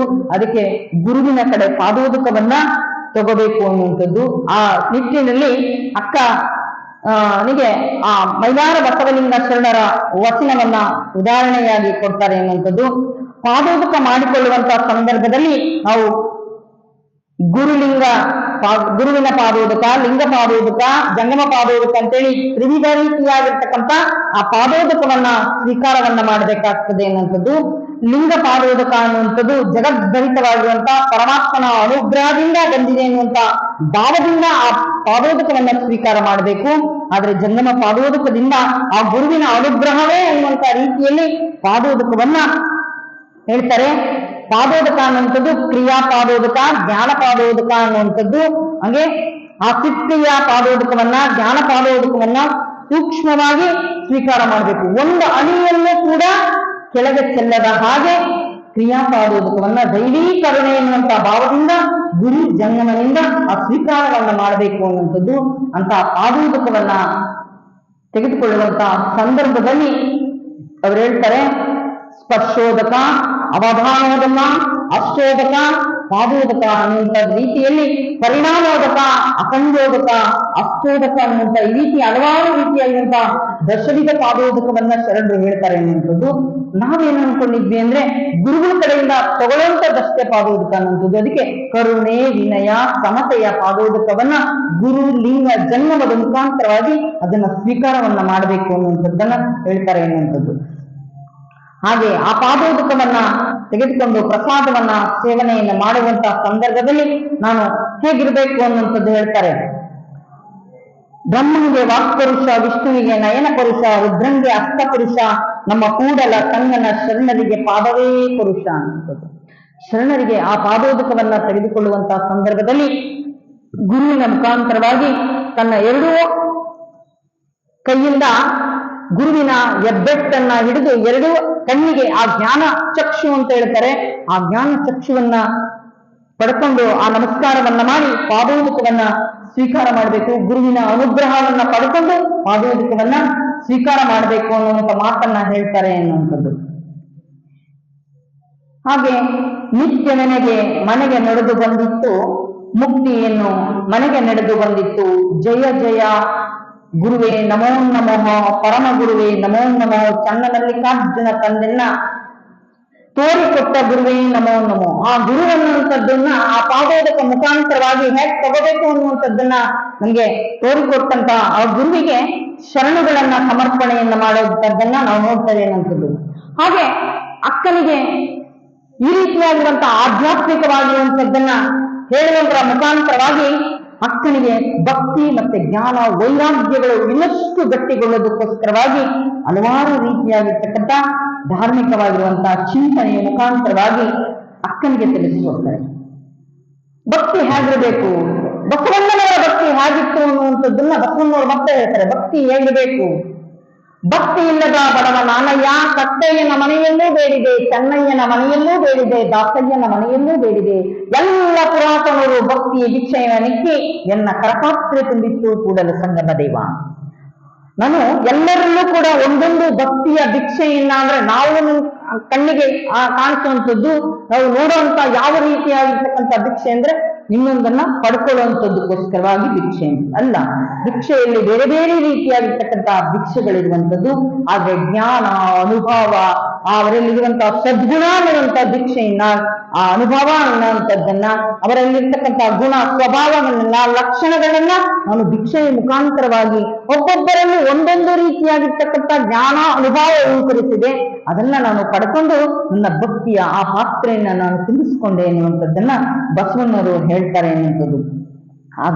ಅದಕ್ಕೆ ಹೇಳ್ತಾರೆ ಭಕ್ತಿ ಹೇಗಪ್ಪ, ಅವ್ರ ಮುಖಾಂತರವಾಗಿ ನಾವೇನ್ ಪಡ್ಕೊಂಡ್ವಿ ಅನ್ನೋದಾದ್ರೆ ಭಕ್ತಿಯಿಂದಲೇ ಮುಕ್ತಿ, ಭಕ್ತಿಯಿಂದಲೇ ಶಕ್ತಿ, ಭಕ್ತಿಯಿಂದಲೇ ವಿರಕ್ತಿ, ಜಗದೊಳಗೆ ಮುಕ್ತಿಯಿಂದ ಸರ್ವಜ್ಞಾನ ಅನ್ನುವಂಥದ್ದು. ಹಾಗೆ ಈ ಜಗತ್ತಿನಲ್ಲಿ ಭಕ್ತಿಯಿಂದಲೇ ಮುಕ್ತಿಯನ್ನ ಪಡ್ಕೊಳ್ಳೋದಕ್ಕೆ ಸಾಧ್ಯ. ಆ ಭಕ್ತಿಯಿಂದ ಹಲವಾರು ರೀತಿಯಾಗಿರ್ತಕ್ಕಂಥ ಭಕ್ತಿ ಮಾರ್ಗದ ಮುಖಾಂತರವಾಗಿ ಎಷ್ಟೆಷ್ಟೋ ತಪಸ್ವಿಗಳು ಎಂತೆಂಥ ಸಾಧನೆಯ ಸಿದ್ಧಿಗಳನ್ನ ಪಡ್ಕೊಂಡ್ರು ಅನ್ನುವಂಥದ್ದು. ಅದಕ್ಕೋಸ್ಕರವಾಗಿ ಭಕ್ತಿ ಮಾರ್ಗದಲ್ಲಿ ನಾವು ನಡೆಯಬೇಕಾಗ್ತದೆ. ಎಲ್ಲದಕ್ಕೂ ಮೂಲಾಧಾರವೇ ಭಕ್ತಿ ಎನ್ನುವಂಥದ್ದು. ಅಂತ ಭಕ್ತಿ ಎನ್ನುವಂತ ಬೀಜ ಮುಕ್ತಿ ಎನ್ನುವಂತ ಫಲವನ್ನ ಕೊಡ್ತದೆ, ಯುಕ್ತಿಯಿಂದ ವೃಕ್ಷವಾಗಿ ಉಳಿಸ್ತದೆ. ತದನಂತರ ಮುಕ್ತಿಗೆ ಸನ್ಮಾರ್ಗವನ್ನ ತೋರುವಂಥದ್ದು. ಅಂತ ಮುಕ್ತಿ ಮಾರ್ಗದೆಡೆಗೆ ನಾವು ಹೋಗ್ಬೇಕಾದ್ರೆ ನಮಗೆ ಭಕ್ತಿ ಬಹಳ ಮುಖ್ಯ ಅನ್ನುವಂಥದ್ದು. ಅಂತ ಭಕ್ತಿಯನ್ನ ಮಾಡುವಂತಹ ಸಂದರ್ಭದಲ್ಲಿ ಶರಣರು ಹೇಳ್ತಾರೆ, ಭಗವಂತನ ವಿಶೇಷವಾಗಿರ್ತಕ್ಕಂಥ ಗುಣ ಸ್ವಭಾವಗಳನ್ನ ಹೇಳ್ತಾರೆ. ನಾದ ಪ್ರಿಯನೂ ಅಲ್ಲ, ವೇದ ಪ್ರಿಯನೂ ಅಲ್ಲ, ನಮ್ಮ ಭಕ್ತಿ ಪ್ರಿಯ ನಮ್ಮ ಕೂಡಲ ಸಂಗಮ ದೇವ ಅಂತ ಬಸವಣ್ಣವರು ಹೇಳ್ತಾರೆ. ನಾದವನ್ನ ಮಾಡಿದ ರಾವಣನಿಗೆ ಅರೆಯಾಯುಷ್ಯವಾಯಿತು, ವೇದನ ಓದಿದ ಬ್ರಹ್ಮನ ಶಿರ ಹೋಯಿತು. ಹಾಗೆ ನಾದ ಪ್ರಿಯನೂ ಅಲ್ಲ, ವೇದ ಪ್ರಿಯನೂ ಅಲ್ಲ, ನಮ್ಮ ಕೂಡಲ ಸಂಗಮ ದೇವ ಭಕ್ತಿ ಪ್ರಿಯ ಅನ್ನುವಂಥದ್ದು. ಭಕ್ತಿಗೆ ಭಗವಂತ ಒಲಿತಾನೆ ಅನ್ನುವಂಥದ್ದು. ಆದ್ರೆ ನಿಷ್ಕಲ್ಮಶವಾಗಿರುವಂತಹ ಭಕ್ತಿಯನ್ನ ಹೊಂದಬೇಕು ಅನ್ನುವಂಥದ್ದು. ಹಾಗೆ ಪರಮಾತ್ಮನನ್ನ ಒಲಿಮೆಗೋಸ್ಕರವಾಗಿ ಭಕ್ತಿಯನ್ನ ಮಾಡಿದ್ರೆ ಆ ಭಕ್ತಿ ಖಂಡಿತ ಅದು ಫಲವನ್ನ ಕೊಡ್ತದೆ ಎನ್ನುವಂಥದ್ದನ್ನ, ಭಕ್ತಿ ಮಾರ್ಗವನ್ನು ಕೂಡ ಸೂಚಿಸತಕ್ಕಂಥದ್ದನ್ನ ನಾವು ನೋಡ್ತೇವೆ ಅನ್ನುವಂಥದ್ದು. ಹಾಗೆ ಭಕ್ತಿ ಶಿವಪ್ರಸಾದ ಅನ್ನುವಂಥದ್ದು. ಹಾಗೆ ಭಕ್ತಿ ಆ ಜನ್ಮಭೂಮಿಯಾಗಿ, ಭಕ್ತಿ ಬೀಜವಾಗಿ ವ್ಯಕ್ತಿಯಲ್ಲಿ ಹುಂಕರಿಸಿದಾಗ ಮುಕ್ತಿ ಅದು ಶುದ್ಧವಾಗುತ್ತೆ. ನಿಜೈಕ್ಯವನ್ನ ಸಾಧನೆಯನ್ನು ಮಾಡೋದಕ್ಕೆ ಆ ಭಕ್ತಿ ನಮಗೆ ಅನುವು ಮಾಡಿಕೊಡ್ತದೆ ಎನ್ನುವಂಥದ್ದು ಹೇಳ್ತಾರೆ ಎನ್ನುವಂಥದ್ದು. ಭಕ್ತ ತಾನು ಹಿಡಿದೇನೆಂದು ಹೋದರೆ ನುಗ್ಗಿ ಮಾಡುವುದು, ನುಸುಕಿ ಮಾಡುವುದು, ಕೂಡಲ ಸಂಗಮ ದೇವರ ನೆರೆ ನಂಬಿದೇನಾದರೆ ಕಡೆಗೆ ತನ್ನಂತೆ ಮಾಡುವುದು. ಭಗವಂತ ನಾವೇನಾದ್ರೂ ಭಕ್ತಿಯನ್ನ ಮಾಡುವಂತ ಸಂದರ್ಭದಲ್ಲಿ ಹಲವಾರು ರೀತಿಯಾಗಿರುವಂತಹ ಅಡ್ಡಿ ಆತಂಕಗಳು ಬರುವಂತವೆ. ಸುಮ್ಮನೆ ಕೂತ್ಕೊಂಡ್ರೆ ಸಾಕು, ನಮ್ಮ ಮನಸ್ಸು ಕಣ್ಮುಚ್ಕೊಂಡ್ರೆ ಸಾಕು, ನಾವೇನ್ ನೋಡ್ಬೇಕು ಅಂತ ಮನಸ್ಸಲ್ಲಿ ಸಂಕಲ್ಪ ಮಾಡ್ಕೊಂಡ್ರೆ ಸಾಕು, ಅಲ್ಲಿ ಹೋಗಿ ಬರ್ತದೆ. ಕಾಯ ಅಲ್ಲ, ತನುವಲ್ಲ, ಶರೀರ ಅಲ್ಲ, ಮನಸ್ಸು. ಅಷ್ಟೊಂದು ವೇಗವಾಗಿ ಚಲಿಸುವಂತಹ ಮನಸ್ಸನ್ನ ಯಾವುದರಲ್ಲಿ ಕಟ್ಟ ಹಾಕಬೇಕು, ಎಲ್ಲಿ ನಿಲ್ಲಿಸ್ಬೇಕು ಅಂದ್ರೆ ಭಕ್ತಿಯಲ್ಲಿ ನೆಲೆಗೊಳಿಸ್ಬೇಕು ಅಂತ ಹೇಳ್ತಾರೆ ಶರಣರು. ಅಂತ ಭಕ್ತಿಯನ್ನ ನಂಬಿ ನಾನು ನೆಲೆಗೊಳಿಸಿದ್ದೆ ಆದ್ರೆ ಭಗವಂತ ನಮ್ಮನ್ನ ಕಡೆಗೆ ಆಯಿಸ್ತಾನೆ, ಅವ ಭಾವಬಂಧನದಿಂದ ಮುಕ್ತಿಯೆಡೆಗೆ ಕೊಂಡೊಯ್ತಾನೆ ಎನ್ನುವಂಥದ್ದನ್ನ ನಾವು ನೋಡ್ತೇವೆ ಎನ್ನುವಂಥದ್ದು. ಭಗವಂತ ಸದಾ ನಮ್ಮ ಕೈ ಹಿಡ್ಕೊಂಡು ಕಾಪಾಡ್ತಾನೆ, ಶ್ರೀರಕ್ಷೆಯಾಗಿ ನಿಲ್ತಾನೆ ಎನ್ನುವಂಥದ್ದಕ್ಕೆ ಒಂದು ಉದಾಹರಣೆ ಕೊಡ್ತಾರೆ. ಒಂದು ಊರಿನಲ್ಲಿ ಒಬ್ಬ ನಾಗಮ್ಮ ಅನ್ನುವಂತ ಒಬ್ಬ ಬಡ ಹೆಣ್ಮಗಳು, ಆಕೆಗೆ ಒಬ್ಬ ಮಗ ಇರ್ತಾನೆ. ಪ್ರತಿನಿತ್ಯ ಕೂಡ ಆತ ಶಾಲೆಗೆ ಹೋಗುವಂತ ಸಂದರ್ಭದಲ್ಲಿ ಆತನಿಗೆ ಕಾಡಿನ ಮಧ್ಯದಲ್ಲಿ ಶಾಲೆಗೆ ಹೋಗ್ಬೇಕಾಗ್ತದೆ. ಅವಾಗ ಆತ ಹೇಳ್ತಾನೆ, ಅಮ್ಮ ನನಗೆ ಆ ಕಾಡಿನ ಆ ದುರ್ಗಮ ಹಾದಿಯಲ್ಲಿ ಹೋಗ್ಬೇಕಾದ್ರೆ ತುಂಬಾ ಭಯ ಆಗ್ತದಮ್ಮ. ಆ ತಾಯಿ ಹೇಳ್ತಾಳೆ, ನೋಡಪ್ಪ ನಿನ್ ಜೊತೆ ಯಾರು ಇಲ್ಲ ಅನ್ಕೋಬೇಡ, ನಿನ್ ಜೊತೆ ಭಗವಂತ ಆ ಶಿವ ಇದ್ದಾನೆ ಅನ್ಕೊಂಡು ನೀನು ಅಣ್ಣ ಅಂತ ಹೇಳಿ ನೀನು ಕರೆದ್ಬಿಡು, ಆ ಭಗವಂತನೇ ಬಂದು ಆ ಶಿವನಾಗಿ ಬಂದು ನೀನು ಕರ್ಕೊಂಡು ಹೋಗ್ತಾನೆ. ಆ ತಾಯಿಯ ಮೇಲೆ ಆ ಮಗು ತುಂಬಾ ಭರವಸೆಯನ್ನು ಇಟ್ಕೊಂಡು ಸ್ವಲ್ಪ ಭಯ ಆದಾಗ ನಾವು ಯಾರಾದ್ರೂ ನಮ್ಮ ಹಿಂದೆ ಉದಾಹರಣೆಗೆ ಪಳ್ಳ ಬಂದ ಅನ್ಕೊಳ್ರಿ, ಮುಂದೆ ಯಾರೋ ನಮ್ಮ ಇದ್ದಾರೆ, ಹಣ ತಡಿಯೋಣ, ನಾನ್ ಬರ್ತಾ ಇದ್ದೀನಿ, ಎಲ್ಲಿದ್ದೀನ, ಎಲ್ಲ ಕಾಣಿಸ್ತಾ ಇಲ್ಲ, ಈಗಿನ ಇಲ್ಲೇ ಇದ್ದಲ್ಲ ಅಂದ್ರೆ ಸಾಕು, ಯಾರೋ ಇದ್ದಾರೆ ಅವ್ರ ಜೊತೆ ಒಬ್ರು ಅಂತ ಅನ್ನುವಂತ ಭಾವ ಬರ್ತದೆ. ಹಾಗೆ ಆ ಮಗು ಅಣ್ಣ ನಾನು ಇಲ್ಲಿ ಭಯ ಆಗ್ತಾ ಇದೆ, ಅಣ್ಣ ಎಲ್ಲಿದ್ದೀಯ ಅಣ್ಣ, ಎಲ್ಲಿದ್ದೀಯ ಅಣ್ಣ ಅಂತ ಅಂದಾಗ ಒಬ್ಬ ವ್ಯಕ್ತಿ ಬಂದ್ಬಿಟ್ಟು ಆತನನ್ನ ಕರ್ಕೊಂಡು ಹೋಗುವಂಥದ್ದು. ಕರ್ಕೊಂಡೋಗಿ ಪ್ರತಿನಿತ್ಯವೂ ಕೂಡ ಆ ಶಾಲೆಗೆ ಬಿಡುವಂತ ಕೆಲಸವನ್ನ ಮಾಡುವಂಥದ್ದು. ಪ್ರತಿನಿತ್ಯವೂ ಕೂಡ ಆ ಮಗು ಹಾಗೆ ಮಾಡ್ತದೆ. ಒಂದು ದಿನ ಅವರ ತಾಯಿ, ನಿನ್ನ ಅಣ್ಣನಿಗಾಗಿ ಒಂದು ಲೋಟ ಹಾಲನ್ನ ತಗೊಂಡೋಗು ಅಂತೇಳಿ ಅವ್ರ ತಾಯಿ ಕೊಡ್ತಾರೆ. ಆ ಲೋಟ ಹಾಲನ್ನ ತಗೊಂಡೋಗಿ ಕೊಡುವಂಥದ್ದು. ತದನಂತರ ಒಂದು ದಿನ ಅವರ ಶಾಲೆಯಲ್ಲಿ ಒಂದು ಸಂಭ್ರಮದ ದಿನಾಚರಣೆ ಇರ್ತದೆ. ಅವರ ತಾಯಿ ಗುರುಗಳು ಹೇಳಿರ್ತಾರೆ, ಎಲ್ಲರೂ ಕೂಡ ಗುರುವಿಗೆ ಏನಾದ್ರು ಒಂದು ಉಡುಗೊರೆಯನ್ನಾಗಿ ಕೊಡಬೇಕು ಅಂತೇಳಿ. ನಾವೇನಾದ್ರೂ ಕೊಟ್ಟೇವು ಅಂತ ಅಂದ್ರೆ ನಮ್ಮ ಹತ್ರ ಇಲ್ಲ ಮಗ, ನಾವೇನ್ ಕೊಡ್ಬೋದು, ನೀನು ನಿನ್ನ ಗುರುವಿಗೆ, ನನ್ನ ಹತ್ರ ಇರುವಂತದ್ದು ಹಾಲಷ್ಟೇ, ನನ್ನ ಹತ್ರ ಏನಿದೆಯೋ ಅದನ್ನ ಗುರುವಿಗೆ ಸಮರ್ಪಣೆಯನ್ನು ಮಾಡೋಣ, ನೀನು ಭಕ್ತಿಯಿಂದ ತಗೊಂಡೋಗಿ ನಿನ್ನ ಕಲಿಸಿದಂತ ವಿದ್ಯಾ ಗುರುವಿಗೆ ಒಂದು ಲೋಟ ಹಾಲು ತಗೊಂಡೋಗು. ಆತ ಹಾಲು ತಗೊಂಡೋಗಿ ಗುರುಗಳಿಗೆ ಕೊಡ್ತಾನೆ. ಮನೆಯಲ್ಲಿ ಗುರುಗಳು ಕಾರ್ಯಕ್ರಮಕ್ಕೆ ಹೋಗುವಂತ ತಯಾರಿ ಗಡಿಬಿಡಿಯಲ್ಲಿ ಇರ್ತಾರೆ. ಒಂದು ಪಾತ್ರೆ ತಂದು ಇಡ್ತಾರೆ ಗುರುಗಳು. ಆ ಮಗು ಭಕ್ತಿಯಿಂದ ಗುರುವಿಗೆ ಸಮರ್ಪಣೆಯನ್ನು ಮಾಡುವಂತ ಒಂದು ಲೋಟ ಹಾಲು ಹಾಕಿದ್ರೆ ಇಡೀ ಪಾತ್ರೆಯನ್ನು ತುಂಬ ಹೋಗ್ತದೆ. ಮತ್ತೆ ಆ ಮಗು ನೋಡ್ತದೆ, ಮತ್ತೆ ಅದೇ ರೀತಿ ಲೋಟದ ತುಂಬಾ ಹಾಲಿರ್ತದೆ. ಇದೇನು ತುಂಬಲ್ಲ ಅಂತ ಆ ಮಗು ಒಳಗೋಗಿ ಮತ್ತೊಂದು ಪಾತ್ರೆ ತಂದು ಮತ್ತೆ ತಿರುಗಿ ಮತ್ತೆ ನೋಡುವಷ್ಟರಲ್ಲಿ 10 ಪಾತ್ರೆಗೆ ತುಂಬಾ ಹಾಲನ್ನ ತಿರುಗಿದ್ರು ಆ ಲೋಟದಲ್ಲಿ ಹಂಗೆ ಹಾಲಿರ್ತದೆ. ಇದೇನು ಆಶ್ಚರ್ಯ ಅಂತೇಳಿ ಆ ಮಗುವಿಗೆ ಗುರುಗಳು ಬಂದು, ಏನಪ್ಪ ತಂದಿದ್ದು ಒಂದು ಲೋಟ, ಇದೇನು ಇಷ್ಟೊಂದು ಹಾಲನ್ನ ಹಾಕಿದ್ಯಾ? ಅದೇನು ಗೊತ್ತಿಲ್ಲ ಗುರುಗಳೇ, ನಾನು ಒಂದ್ ಪಾತ್ರೆಗೆ ಹಾಕ್ತೆ, ಪಾತ್ರೆನೇ ತುಂಬಿತು, ಮತ್ತೆ ನನ್ನ ಲೋಟದಲ್ಲಿ ನೋಡಿದೆ ಮತ್ತೆ ಹಾಲು ತುಂಬಿದೆ ಅಂತೇಳಿ ಮತ್ತೆ ಮತ್ತೆ ಹಾಕ್ತಾ ಇದ್ದೀನಿ ಅಂತ ಹೇಳಿದಾಗ, ಇದು ಯಾವುದರ ಮುಖಾಂತರವಾಗಿ ಬಂತು ಅಂತ ಕೇಳಿದ್ರೆ ಇದೆಲ್ಲವೂ ಕೂಡ ನನ್ನ ಅಣ್ಣ ಕೊಟ್ಟಿದ್ದು ಅನ್ನುವಂತ ಮಾತನ್ನ ಹೇಳಿದಾಗ, ನಿನ್ನ ಅಣ್ಣ ಯಾರು, ಇಂಥ ಒಂದು ಅನುಭವಾಮೃತವನ್ನ, ಇಂಥ ಜ್ಞಾನವನ್ನ, ನಿನಗೆ ಇದು ಮಹತ್ವವನ್ನ ತಿಳಿಸ್ಕೊಟ್ಟವ್ರು ಯಾರು, ನನಗೆ ತೋರಿಸ್ತೀಯಾ ಅಂತ ಹೇಳಿ. ಸರಿ ಬನ್ನಿ ಅಂತೇಳಿ ಕಾಡಿನ ಹಾದಿ ಒಳಗೆ ಆ ಮಗು ಬಂದು ಅಣ್ಣ ಅಣ್ಣ ಅಂತೇಳಿ ಕರೀತದೆ. ಬರೋದಿಲ್ಲ. ಅವಾಗ ಆ ಮಗು ನಾನು ಪ್ರಾಣ ತ್ಯಾಗವನ್ನ ಮಾಡಿಬಿಡ್ತೀನಿ ಅಂತೇಳಿ ಬೀಳುವಂತ ಸಂದರ್ಭದಲ್ಲಿ ಆ ಮಗುವಿಗೆ ಆತ ಬಂದು ಇದೆಲ್ಲವೂ ಕೂಡ ಆತನ ಭಕ್ತಿಯ ಪ್ರತಿಫಲ ಅನ್ನುವಂತ ಮಾತನ್ನ ಹೇಳ್ತಾರೆ. ಹಾಗೆ ಶರಣರು ಆ ರೀತಿಯಾಗಿರ್ತಕ್ಕಂಥ ನಿಷ್ಕಲ್ಮಶವಾಗಿರ್ತಕ್ಕಂಥ ಭಕ್ತಿಯನ್ನ ಮಾಡಿದ್ರೆ ಭಗವಂತ ಖಂಡಿತ ನಮ್ಮನ್ನ ಕೈ ಹಿಡಿತಾನೆ ಅನ್ನುವಂಥದ್ದು. ಆದ್ರೆ ಆ ಭಕ್ತಿಯಲ್ಲಿ ಯಾವುದೇ ರೀತಿಯಾಗಿರ್ತಕ್ಕಂಥ ಆಸೆ ಆಮಿಷಗಳು, ಯಾವುದೋ ಪದವಿ ಪ್ರಶಸ್ತಿ ಬರ್ತದೆ ಅನ್ನುವಂಥ ಉದ್ದೇಶವನ್ನು ಇಟ್ಕೊಂಡು ಮಾಡಬಾರ್ದು ಅನ್ನುವಂಥದ್ದಕ್ಕೆ ಅವರು ಹೇಳುವಂಥದ್ದನ್ನ ನಾವು ನೋಡ್ತೇವೆ ಅನ್ನುವಂಥದ್ದು. ಹಾಗೆ ಅವ್ರು ಹೇಳ್ತಾರೆ, ಎಂಥ ಪದವಿ ಎನ್ನುವಂಥದ್ದು, ಭಕ್ತಿ ಎನ್ನುವಂಥದ್ದು ನಮ್ಮನ್ನ ಭಕ್ತಿ ಎಂತ ಉತ್ತಮ ಶಿಖರಕ್ಕೆ ಕೊಂಡೊಯ್ತದೆ ಅನ್ನುವಂಥದ್ದಕ್ಕೆ ಶರಣರು ಹೇಳ್ತಾರೆ, ಬ್ರಹ್ಮ ಪದವಿ ಎನ್ನುಳ್ಳೆ, ವಿಷ್ಣು ಪದವಿ ಎನ್ನುಳ್ಳೆ, ರುದ್ರ ಪದವಿ ಎನ್ನುಳ್ಳೆ, ನಾನು ಮತಾವ ಪದವಿ ಎನ್ನುಳ್ಳೆನಯ್ಯ, ನಿಮ್ಮ ಸದ್ಭಕ್ತರ ಪಾದವನ್ನರಿದಿಪ್ಪ ಮಹಾಪದವಿಯನ್ನೇ ಕರುಣಿಸು ಭಗವಂತ, ನನಗೆ ಏನೂ ಬೇಡ, ನನಗೆ ಯಾವುದೇ ಪದವಿಗಳು ಬೇಡ, ನನಗೆ ಎಂಥ ಪದವಿ ಬೇಕು ಅಂದ್ರೆ ಸದಾ ನಿನ್ನ ಆ ಸದ್ಭಕ್ತರ ಆ ನುಡಿಗಡನವನ್ನ ವಾಣಿಯನ್ನ ಕೇಳುವಂತದ್ದಕ್ಕಾದ್ರೆ ಸಾಕು, ಅದ್ರ ಮುಖಾಂತರವಾಗಿ ನಾನು ಎಲ್ಲವನ್ನು ಕೂಡ ಪಡ್ಕೊಂತೀನಿ ಅನ್ನುವಂತ ಮಾತು ಹೇಳ್ತಾರೆ. ಹಾಗೆ ಕಿಂಕರತ್ವದಿಂದ ಮನುಷ್ಯ ಶಂಕರತ್ವಕ್ಕೆ ಹೋಗುವಂಥದ್ದು. ಎಲ್ಲೋ ಒಂದ್ ಕಡೆ ನಾನು ಪಡ್ಕೊಂಡೆ ಅನ್ನುವಂತ ಲವಲೇಶದಷ್ಟು ಕೂಡ ಅಹಂಕಾರ ಬರಬಾರದು ಅನ್ನುವಂಥ ಉದ್ದೇಶದಿಂದ ಬಸವಣ್ಣವ್ರು ಇರ್ಬೋದು, ಸಿದ್ದರಾಮೇಶ್ವರ್ ಇರ್ಬೋದು, ಚನ್ನಬಸವಣ್ಣವ್ರು ಇರ್ಬೋದು, ಅಕ್ಕನಿಗೆ ತನ್ನ ಸಹೋದರಿಗೆ ತನ್ನ ಮಗಳಿಗೆ ಯಾವ ರೀತಿಯಾಗಿ ಹೇಳ್ತಾರೋ ಎಲ್ಲಾ ರೀತಿಯಲ್ಲೂ ಕೂಡ ಅಕ್ಕನಿಗೆ ತಿಳಿಸ್ಕೊಡುವಂಥದ್ದು. ಎನಗಿಂತ ಕಿರಿಯರಿಲ್ಲ, ಶಿವಭಕ್ತರಿಗಿಂತ ಹಿರಿಯರಿಲ್ಲ, ನಿಮ್ಮ ಪಾದಸಾಕ್ಷಿಯನ್ನು ಮನಸ್ಸಾಕ್ಷಿ ಕೂಡಲ ಸಂಗಮ ದೇವ ಅನ್ನೋದು. ಹಾಗೆ ಕಿಂಕರ ಭಾವದಿಂದ ನಾವು ಶಂಕರತ್ವಕ್ಕೆ ಹೋಗಬೇಕು ಅನ್ನುವಂಥದ್ದು. ಹಾಗೆ ತನುವ ಕೊಟ್ಟೆನೆಂದೂ ನುಡಿದು ಗುರುವಚನಕ್ಕೆ ದೂರವಾದೆ, ಮನವ ಕೊಟ್ಟೆನೆಂದೂ ನುಡಿದು ಲಿಂಗಕ್ಕೆ ಮುಖಕ್ಕೆ ದೂರವಾದೆ, ಧನವ ಕೊಟ್ಟೆನೆಂದೂ ನುಡಿದು ಜಂಗಮಕ್ಕೆ ದೂರವಾದೆ, ಕೂಡಲ ಸಂಗಮ ದೇವಯ್ಯ ನಿಮ್ಮ ಮಾಡಿದೆನೆಂದು ನುಡಿಗೆಟ್ಟು ಕೇಡಿಂಗಿ ಕಡೆ ಇಲ್ಲ ಅನ್ನುವಂಥದ್ದು. ನನ್ಗೆ ಏನಾಗ್ತದೆ ಅಂದ್ರೆ, ನಾನು ಕೊಟ್ಟೆ ಅನ್ನುವಂಥ ಮಾತಿದೆಯಲ್ಲ, ಅದರಿಂದ ನಾನು ಗುರುವಿನಿಂದ ನಾನು ದೂರ ಆಗ್ಬಿಟ್ನೇನು, ನನ್ನ ಮನಸ್ಸಿನಿಂದ ನಾನು ಆ ಲಿಂಗಮುಖದಿಂದ ನಾನು ದೂರ ಆದೆ, ಧನವನ್ನ ಜಂಗಮಕ್ಕೆ ಕೊಟ್ಟೆ ಅಂತ ಹೇಳೇ ನಾನು ದೂರ ಆಗ್ಬಿಟ್ನೇನೋ ಅನ್ನುವಂತ ಭಾವವನ್ನ ವ್ಯಕ್ತಪಡಿಸ್ತಾರೆ. ಅದಕ್ಕೆ ಮಾರಯ್ಯನವರ ಆ ಒಂದು ಅವರ ವಚನವನ್ನ ಇಲ್ಲಿ ಉಲ್ಲೇಖ ಪಡಿಸ್ತಾರೆ. ಗರ್ವದಿಂದ ಮಾಡಿದ ಭಕ್ತಿ ದ್ರವ್ಯದ ಕೇಡು, ನುಡಿಯಿಲ್ಲದ ನಡೆಯಿಲ್ಲದ ನುಡಿ ಅರಿವಿಂಗೆ ಹಾನಿ, ಕೊಡದೆ ತ್ಯಾಗಿ ಎನಿಸಿಕೊಂಬೋನು ಮುಡಿಯಿಲ್ಲದ ಶೃಂಗಾರವಂತೆ, ದೃಢವಿಲ್ಲದ ಭಕ್ತಿ ಅಡಿಯೊಡೆದ ಕುಂಭದ ಸುಜಲವ ತುಂಬಿದಂತೆ, ಮರಯ್ಯ ಪ್ರಿಯ ಅಮರೇಶ್ವರ ಲಿಂಗವ ಮುಟ್ಟದ ಭಕ್ತಿ ಎನ್ನುವಂಥದ್ದು. ಗರ್ವದಿಂದ ಮಾಡಿದಂತ ಭಕ್ತಿ ಅದು ದ್ರವ್ಯದ ಕೇಡು, ನಡೆಯಿಲ್ಲದ ನುಡಿ ಅರಿವಿಗೆ ಹೇಗೆ ಹಾನಿ ಆಗ್ತದೋ ಹಾಗೆ ಕೊಡದೆ ತ್ಯಾಗಿ ಎನಿಸಿಕೊಳ್ಳುವಂತ ಆ ವ್ಯಕ್ತಿಯ ಮುಡಿಗೆ ಇಡಿಯಿಲ್ಲದ ಶೃಂಗಾರವನ್ನ ಮಾಡಿಕೊಂಡ ಹಾಗೆ ಆ ದೃಢವಿಲ್ಲದೆ ಇರುವಂತಹ ಭಕ್ತಿ ಯಾವ ರೀತಿಯಾಗತ್ತ ಅಂದ್ರೆ, ಒಂದು ಕುಂಭಕ್ಕೆ ಒಂದು ಚಿಕ್ಕ ರಂಧ್ರವನ್ನ ಮಾಡಿ ಎಷ್ಟು ನೀರನ್ನ ತುಂಬಿದ್ರೆ ಹೇಗೆ ಸೋರಿ ಹೋಗ್ತದೋ ಹಾಗೆ ದೃಢವಿಲ್ಲದ ಭಕ್ತಿ ಎನ್ನುವಂಥದ್ದನ್ನ ಆ ಶರಣರು ಇಲ್ಲಿ ಭಕ್ತಿಯ ಬಗ್ಗೆ ಉಲ್ಲೇಖವನ್ನ ಮಾಡ್ತಾರೆ. ಆ ಭಕ್ತಿ ಹೇಗಿರಬೇಕಪ್ಪ ಅಂದ್ರೆ, ತನ್ನ ಹೃದಯದಲ್ಲಿ ಬೈಚಿಟ್ಟುಕೋಬೇಕು.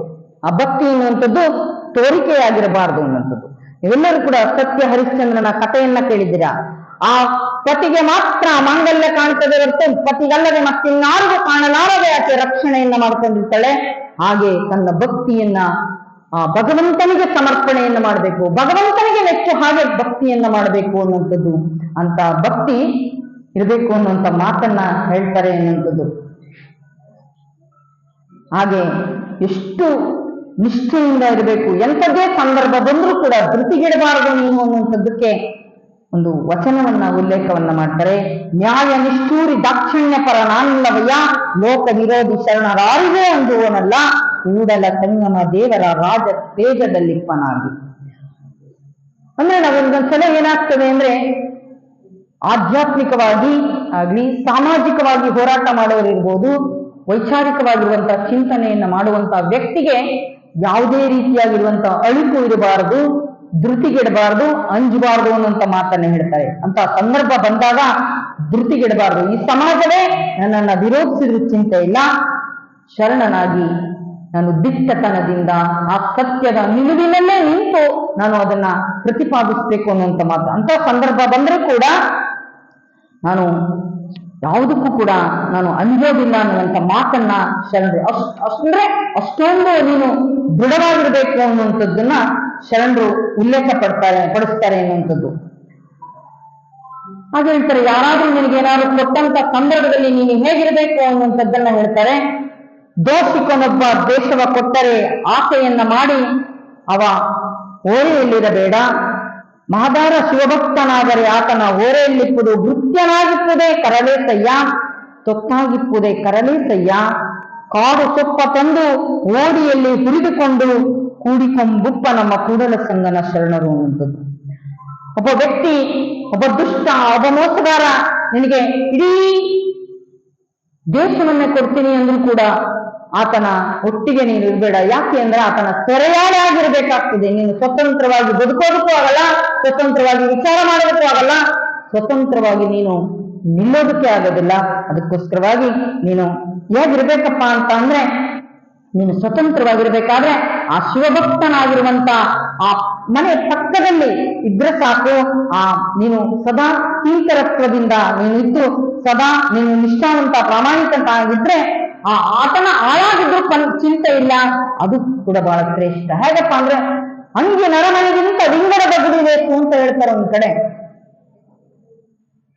ಹೇಗೆ ಹೇಳ್ತಾರಪ್ಪ ಅಂದ್ರೆ ತಾನು ಪರ ಆಶ್ರಯದಲ್ಲಿರೋಕ್ಕಿಂತಲೂ ಕೂಡ ನಿನ್ನದೇ ಇರುವಂತ ಒಂದು ಸೂರಿನಲ್ಲಿ ಅಂಬಲಿಯನ್ನು ಕುಡಿದ್ರೂ ಕೂಡ ನೆಮ್ಮದಿಯ ಬದುಕನ್ನ ಬದುಕಬೇಕು ಅಂತ ಹೇಳ್ತಾರೆ. ಅಂತ ನೆಮ್ಮದಿಯ ಸ್ವತಂತ್ರವಾಗಿರುವಂತ ಬದುಕನ್ನ ನೀನು ಆ ಮಣ್ಣಿನ ಪಾತ್ರೆಯಲ್ಲಿ ಸಿಗುವಂತ ಸೊಪ್ಪನ್ನ ತಂದು ಉರಿದು ತಿಂದ್ರೂ ಚಿಂತೆ ಇಲ್ಲ. ನೀನು ಆ ರೀತಿಯಾಗಿರ್ತಕ್ಕಂಥ ಬಂಧನಕ್ಕೆ ನೀನು ಆ ರೀತಿಯಾಗಿರ್ತಕ್ಕಂಥದ್ದಕ್ಕೆ ನೀನು ಒಳಗಾಗಬೇಡ ಅನ್ನುವಂಥದ್ದನ್ನ ಹೇಳ್ತಾರೆ. ಆದ್ರೆ ನಿನ್ಗೆಲ್ಲೋ ಒಂದ್ ಕಡೆ ಎಲ್ಲವನ್ನೂ ಕೂಡ ನನಗೆ ತಿಳ್ಕೊಂಡಿದ್ದೀನಿ, ಪಡ್ಕೊಂಡಿದ್ದೀನಿ, ಪ್ರಭುದೇವರಿರ್ಬೋದು, ಬಸವಣ್ಣರಿರ್ಬೋದು, ಎಲ್ಲರೂ ಕೂಡ ನನ್ನ ಗೌರವದಿಂದ ಕಂಡ್ರು ಅನ್ನುವಂತ ಎಲ್ಲೋ ಒಂದು ರೀತಿ ಅಹಂಕಾರವೂ ಕೂಡ ಬರಬಾರದು ಅನ್ನುವಂಥದ್ದಕ್ಕೆ ಮತ್ತೆ ಹೇಳ್ತಾರೆ. ಮೇಲಾಗಲೊಲ್ಲೆನು ಕೀಳಿಂಗಲ್ಲದೆ ಕೀಳಿಂಗಲ್ಲದೆ ಹೈನ ಕರೆಯುವುದೇ, ಮೇಲಾಗಿ ನರಕದ ಲೋಳಾಡಲಾರೆನು ನಮ್ಮ ಶರಣರ ಪಾದಕ್ಕೆ ಕೀಳಾಗಿರಿಸು ಮಹಾದಾನಿ ಕೂಡಲ ಸಂಗಮ ದೇವ.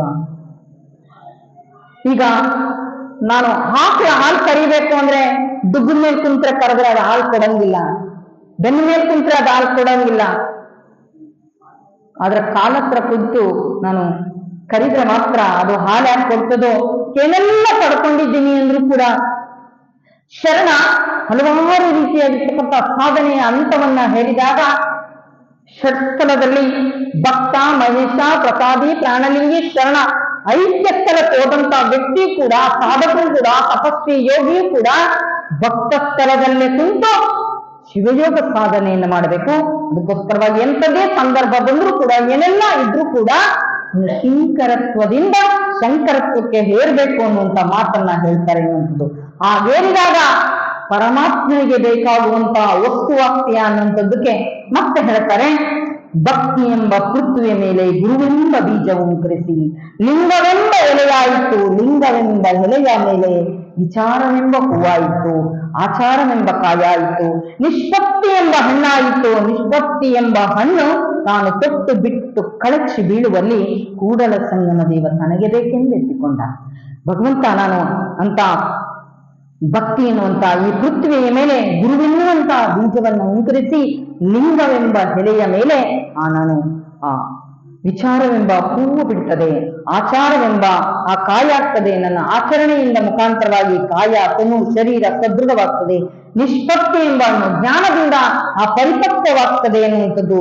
ನಿಷ್ಪತ್ತಿಯಾಗಿ ಪರಿಪೂರ್ಣತೆಯನ್ನ ಸಾಧಿಸಿದ ನಂತರ ಶರಣರು ಹೇಳ್ತಾರೆ, ಸತ್ತಾಗ ಲಿಂಗೈಕ್ಯ ಅಲ್ಲ, ಇದ್ದಾಗ ಲಿಂಗೈಕ್ಯ ಆಗಬೇಕು ಅನ್ನುವಂಥದ್ದನ್ನ ಅಲ್ಲಿ ಶರಣರು ಉಲ್ಲೇಖವನ್ನ ಪಡ್ತಾರೆ ಎನ್ನುವಂಥದ್ದು. ಆ ರೀತಿಯಾಗಿರ್ತಕ್ಕಂಥ ಸಮರ್ಪಣೆಯ ಭಾವವನ್ನ, ಭಕ್ತಿಯನ್ನ ಶರಣರು ಉಲ್ಲೇಖವನ್ನ ಮಾಡ್ತಾರೆ. ಭಕ್ತನಾದರೆ ಆ ಗುರುವಿನ ಮುಖಾಂತರವಾಗಿ ನಾವು ಏನೆಲ್ಲ ರೀತಿಯಾಗಿರ್ತಕ್ಕಂಥ ಜ್ಞಾನವನ್ನ, ಅನುಭವವನ್ನ ಪಡ್ಕೊಂಡಾಗ ಮಾತ್ರ ನಮಗೆ ಭಕ್ತಿ ನನ್ನಲ್ಲಿ ಉದಯಿಸುತ್ತದೆ ಎನ್ನುವಂತ ಮಾತನ್ನು ಹೇಳ್ತಾರೆ. ಭಕ್ತನ ಮುಖ ದರ್ಪಣದಲ್ಲಿ ಲಿಂಗವೇ ಕಾಣಬಹುದಲ್ಲದೆ ಮತ್ತೇನನ್ನೂ ಕಾಣಬಾರದು. ಭಕ್ತ ದೇಹಿಕ ದೇಹ ಅನಿಶ್ಚನಾಗಿ ಕೂಡಲ ಸಂಗಮ ದೇವ, ಭಕ್ತನ ನುಡಿ ನಡೆಯೆಲ್ಲ ರಾಶಿಯಾಗಿಪ್ಪುದು ಅನ್ನುವಂಥದ್ದು.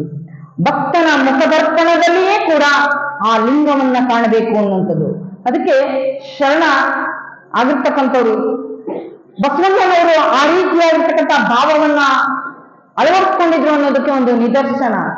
ಬಸವಣ್ಣನವರ ಮನೆಗೆ ಒಂದು ದಿನ ತನ್ನ ಸತಿ ಮಲಗಿದಂತ ಸಂದರ್ಭದಲ್ಲಿ ಆಕೆ ಮೈ ಮೇಲಿರುವಂತಹ ಆಭರಣಕ್ಕೆ ಒಬ್ಬ ವ್ಯಕ್ತಿ ಬಂದು ಕೈ ಹಾಕಿದಂತ ಸಂದರ್ಭದಲ್ಲಿ ಆಕೆ ಕಳ್ಳ ಕಳ್ಳ ಕಳ್ಳ ಅಂತ ಹೇಳಿದಾಗ ಬಸವಣ್ಣವರು ಆತ ಕಳ್ಳ ಅಲ್ಲ, ಆತನ ಬದುಕಿನ ಆತನಿಗೆ ಅವಶ್ಯಕತೆ ಇದೆ, ಅದಕ್ಕೆ ಬಂದಿದ್ದಾನೆ, ಅದಕ್ಕೆ ಅದರ ಬೇಕಾಗಿದೆ, ಅದಕ್ಕೆ ಬಂದಿದ್ದಾನೆ, ಆತ ಕಳ್ಳ ಅಲ್ಲ ಅನ್ನುವಂತ ಮಾತನ್ನ ಹೇಳ್ತಾರೆ. ಕಳ್ಳನ ಮನೆಗೊಬ್ಬ ಬಲ್ಲುಗಳ್ಳ ಬಂದರೆ ಇವನು ಕೂಡ ನಸಂಗಮನಲ್ಲದೆ ಮತ್ತಾರು ಇಲ್ಲವಯ್ಯ ಅಂತಾರೆ. ಒಬ್ಬ ಕಳ್ಳನಲ್ಲೂ ಕೂಡ ಪರಮಾತ್ಮನೇ ಬಂದಿದ್ದಾನೆ ಎನ್ನುವಂತ ಭಾವ ಇದೆಯಲ್ಲ, ಅಂತ ಸದ್ಭಾವವನ್ನು ಉಳ್ಳಂತ ಬಸವಣ್ಣನವರು ಆತನಿಗೆ ತಪ್ಪಿನ ಮರವರಿಕೆಯನ್ನ ಮಾಡಿಕೊಟ್ಟು ಆ ಶರಣ ಗಣದಲ್ಲಿ ಒಬ್ಬನಾಗಿಸಿಕೊಂಡು ಒಬ್ಬ ಚರಮೂರ್ತಿಯನ್ನಾಗಿ ಪರಿವರ್ತನೆಯನ್ನು ಮಾಡ್ತಾರೆ. ಅಂತ ಭಕ್ತಿ ಎನ್ನುವಂಥದ್ದಕ್ಕೆ ಅಷ್ಟೊಂದು ಶಕ್ತಿ ಇದೆ ಎನ್ನುವಂಥದ್ದು ಆ ಪರಿವರ್ತನೆ ಮಾಡುವಂಥದ್ದು, ಏನೇ ಬಂದರೂ ಕೂಡ ಜಯಿಸುವಂತ ಶಕ್ತಿ ಸಾಮರ್ಥ್ಯವನ್ನ ತಂದುಕೊಡ್ತದೆ ಎನ್ನುವಂಥದ್ದು.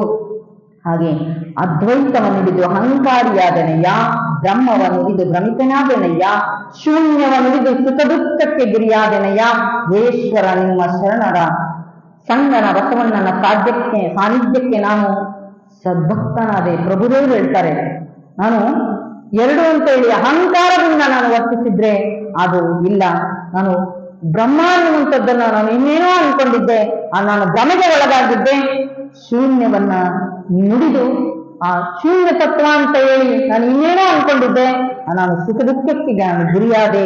ನಾನು ಬಸವಣ್ಣನವರನ್ನ ಆ ಸಾನ್ನಿಧ್ಯದಿಂದ ನಾನು ಆ ಸದ್ಭಕ್ತಿ ಎನ್ನುವಂಥದ್ದು ಏನು ಅನ್ನುವಂಥದ್ದು ನನಗೆ ಪರಿಚಯ ಆಗ್ತು ಅನ್ನುವಂಥದ್ದನ್ನ ಅಲ್ಲಮ ಪ್ರಭುದೇವರು ಉಲ್ಲೇಖವನ್ನ ಮಾಡೋದನ್ನ ನಾವು ನೋಡ್ತೇವೆ ಅನ್ನುವಂಥದ್ದು.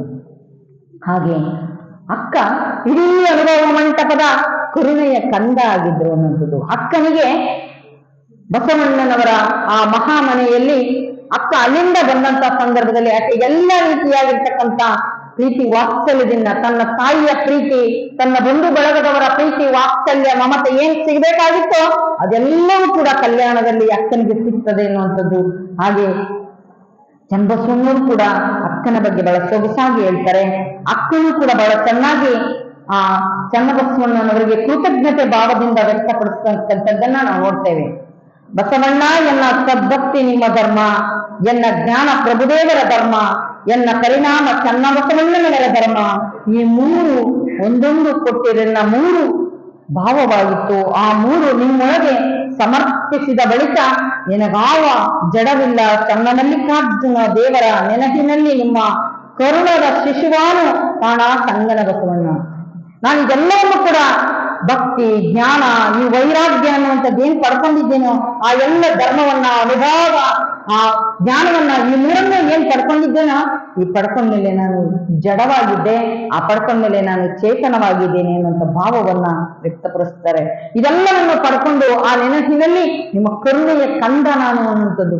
ಆ ಮಕ್ಕಳಿಗೆ ತಂದೆ ತಾಯಿಗಳು ಹೇಳುವಂತಹ ಸಂದರ್ಭದಲ್ಲಿ ಎಲ್ಲಾ ರೀತಿಯಾಗಿರುವಂತಹ ಬದುಕಿನ ಮೌಲ್ಯವನ್ನ ಯಾವ ರೀತಿಯಾಗಿ ಪರಿಚಯವನ್ನು ಮಾಡಿಕೊಡ್ತಾರೋ ಹಾಗೆ ಎಲ್ಲ ಶರಣರು ಕೂಡ ಅಕ್ಕನಿಗೆ ಆ ಎಲ್ಲಾ ರೀತಿಯಾಗಿರುವಂತಹ ಆಧ್ಯಾತ್ಮಿಕವಾಗಿರುವಂತಹ ಪರಿಚಯವನ್ನ ಮಾಡಿಕೊಡುವಂಥದ್ದನ್ನ ನಾವು ನೋಡ್ತೇವೆ ಅನ್ನುವಂಥದ್ದು. ಯಾರು ದೊಡ್ಡವರು ಅನ್ನುವಂಥದ್ದನ್ನ ಶರಣರು ಅಲ್ಲಿ ಉಲ್ಲೇಖವನ್ನು ಮಾಡ್ತಾರೆ. ಅಕ್ಕನಿಗೆ ಎಷ್ಟೊಂದು ಮಾರ್ಗದರ್ಶನ ಮಾಡಿಕೊಡ್ತಾರೆ.